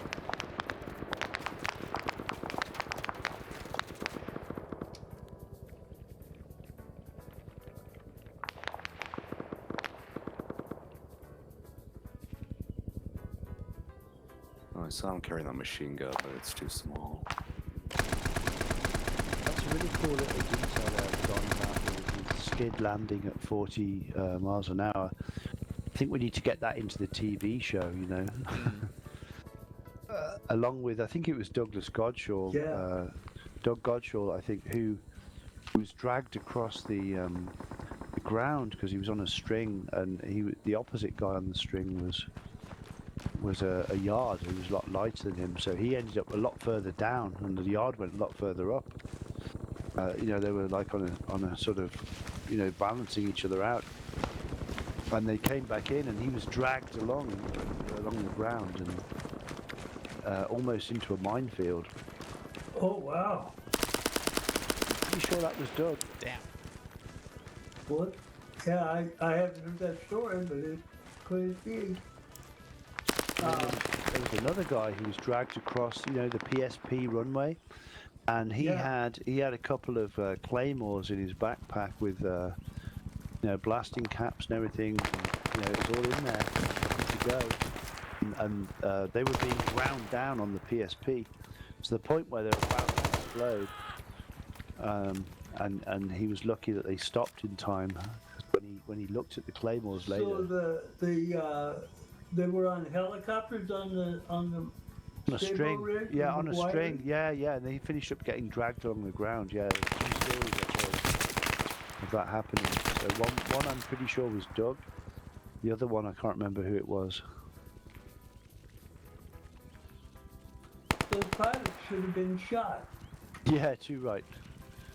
And I think what happened was because they expected everyone was at a certain height, they were okay. But because the yard opposite Doug, there were different weights, so he'd gone down and the yard had gone up. There was some. If you've seen in the picture, we always had my gunner laying on the floor, giving instructions to the pilot. Yeah. To when they cleared the trees, and so that should have never happened. But you know, lots of times they, you know, with all the aviation units weren't as experienced, and so it could happen. They dropped the grenades from too high. You know, the 100-foot rope is going to stretch, and somebody at 150 pounds and somebody at 85 pounds is going to stretch it differently. Yeah. So all that's possible. And I know there were times, you know, guys getting drugged through trees and that. But lots of times, and that, you know, I don't recall ever happening to us. You know, we always made sure we were up out of the trees before we started our forward flight. But with an inexperienced pilot, I can see it happening. Yeah. Yeah, he was just unlucky with the pilot, I guess. Broken, he's a SOG vet. You know, and lots of times they, you know, they didn't always have the same unit supporting like we did. and especially early on. Oh no! And so if the unit wasn't instructed and the rigger would tie the rope in the helicopter and then send them out to get them, it happened a lot. Well, goodbye helicopter. Yeah, I'm pilot. So they bailed the two gunners out first. One of them was able to get down. The other one got hit by the helicopter as he jumped out, which is why he wasn't even in a parachute animation and doing that ragdoll. Lands right next to Whiplash. Pilot then jumps out. Helicopter goes down. That pilot just got killed by Whiplash as well, and Nemesis is about to double tap Fonz, and that's going to be GG because Op4 bringing up another AT gunner to the destroy objective. Sounds like they're trying to use explosive charges on the 113. Minimal or moderate damage. It's also smoking. It could still cook off. But I think they do it, Yeah, that looks like it's gonna cook. and there's the double tapping, and that also just cooked off at the same time they died. So we might see a little glitch of the game cashing out for both Op4 destroying all the objectives and Op4 completing or killing everyone as well. So either way, that is an Op4 victory. Yeah, they did it. Classic Pierce. All right, so they're going to be starting the next branch in about 30 minutes, but I think you guys were only covering early. I also normally don't cover the late branch, but I might stick around for 1 or 2 rounds. But this was an absolute pleasure. Saint, thank you for joining us as well. But Don, it was an absolute pleasure to have you on as well. And as always, Rob, thanks for joining me. Always a pleasure. Yep, was a pleasure for me too. I've enjoyed it. Yeah, it's fun to watch. All right. I'm going to go wrap up my stream. I'll be back in a minute. All right, cool. Okay. All right. So, guys, the late branch starts in 30 minutes. I might cover 1 round of that, and then we'll be doing some DayZ afterwards. New server on Chernobyl with stuff that can kill me even quicker. But anyway, guys, yeah, till then, thank you so much for watching. Go operate operationally. Enjoy the rest of your day or night. Cheers. Thank you so much for sticking with us. Next week, we'll be doing the same thing. It'll be the second week of Nom, but otherwise, have a good one. Enjoy the rest of your Friday. Hopefully, I'll see you a little later.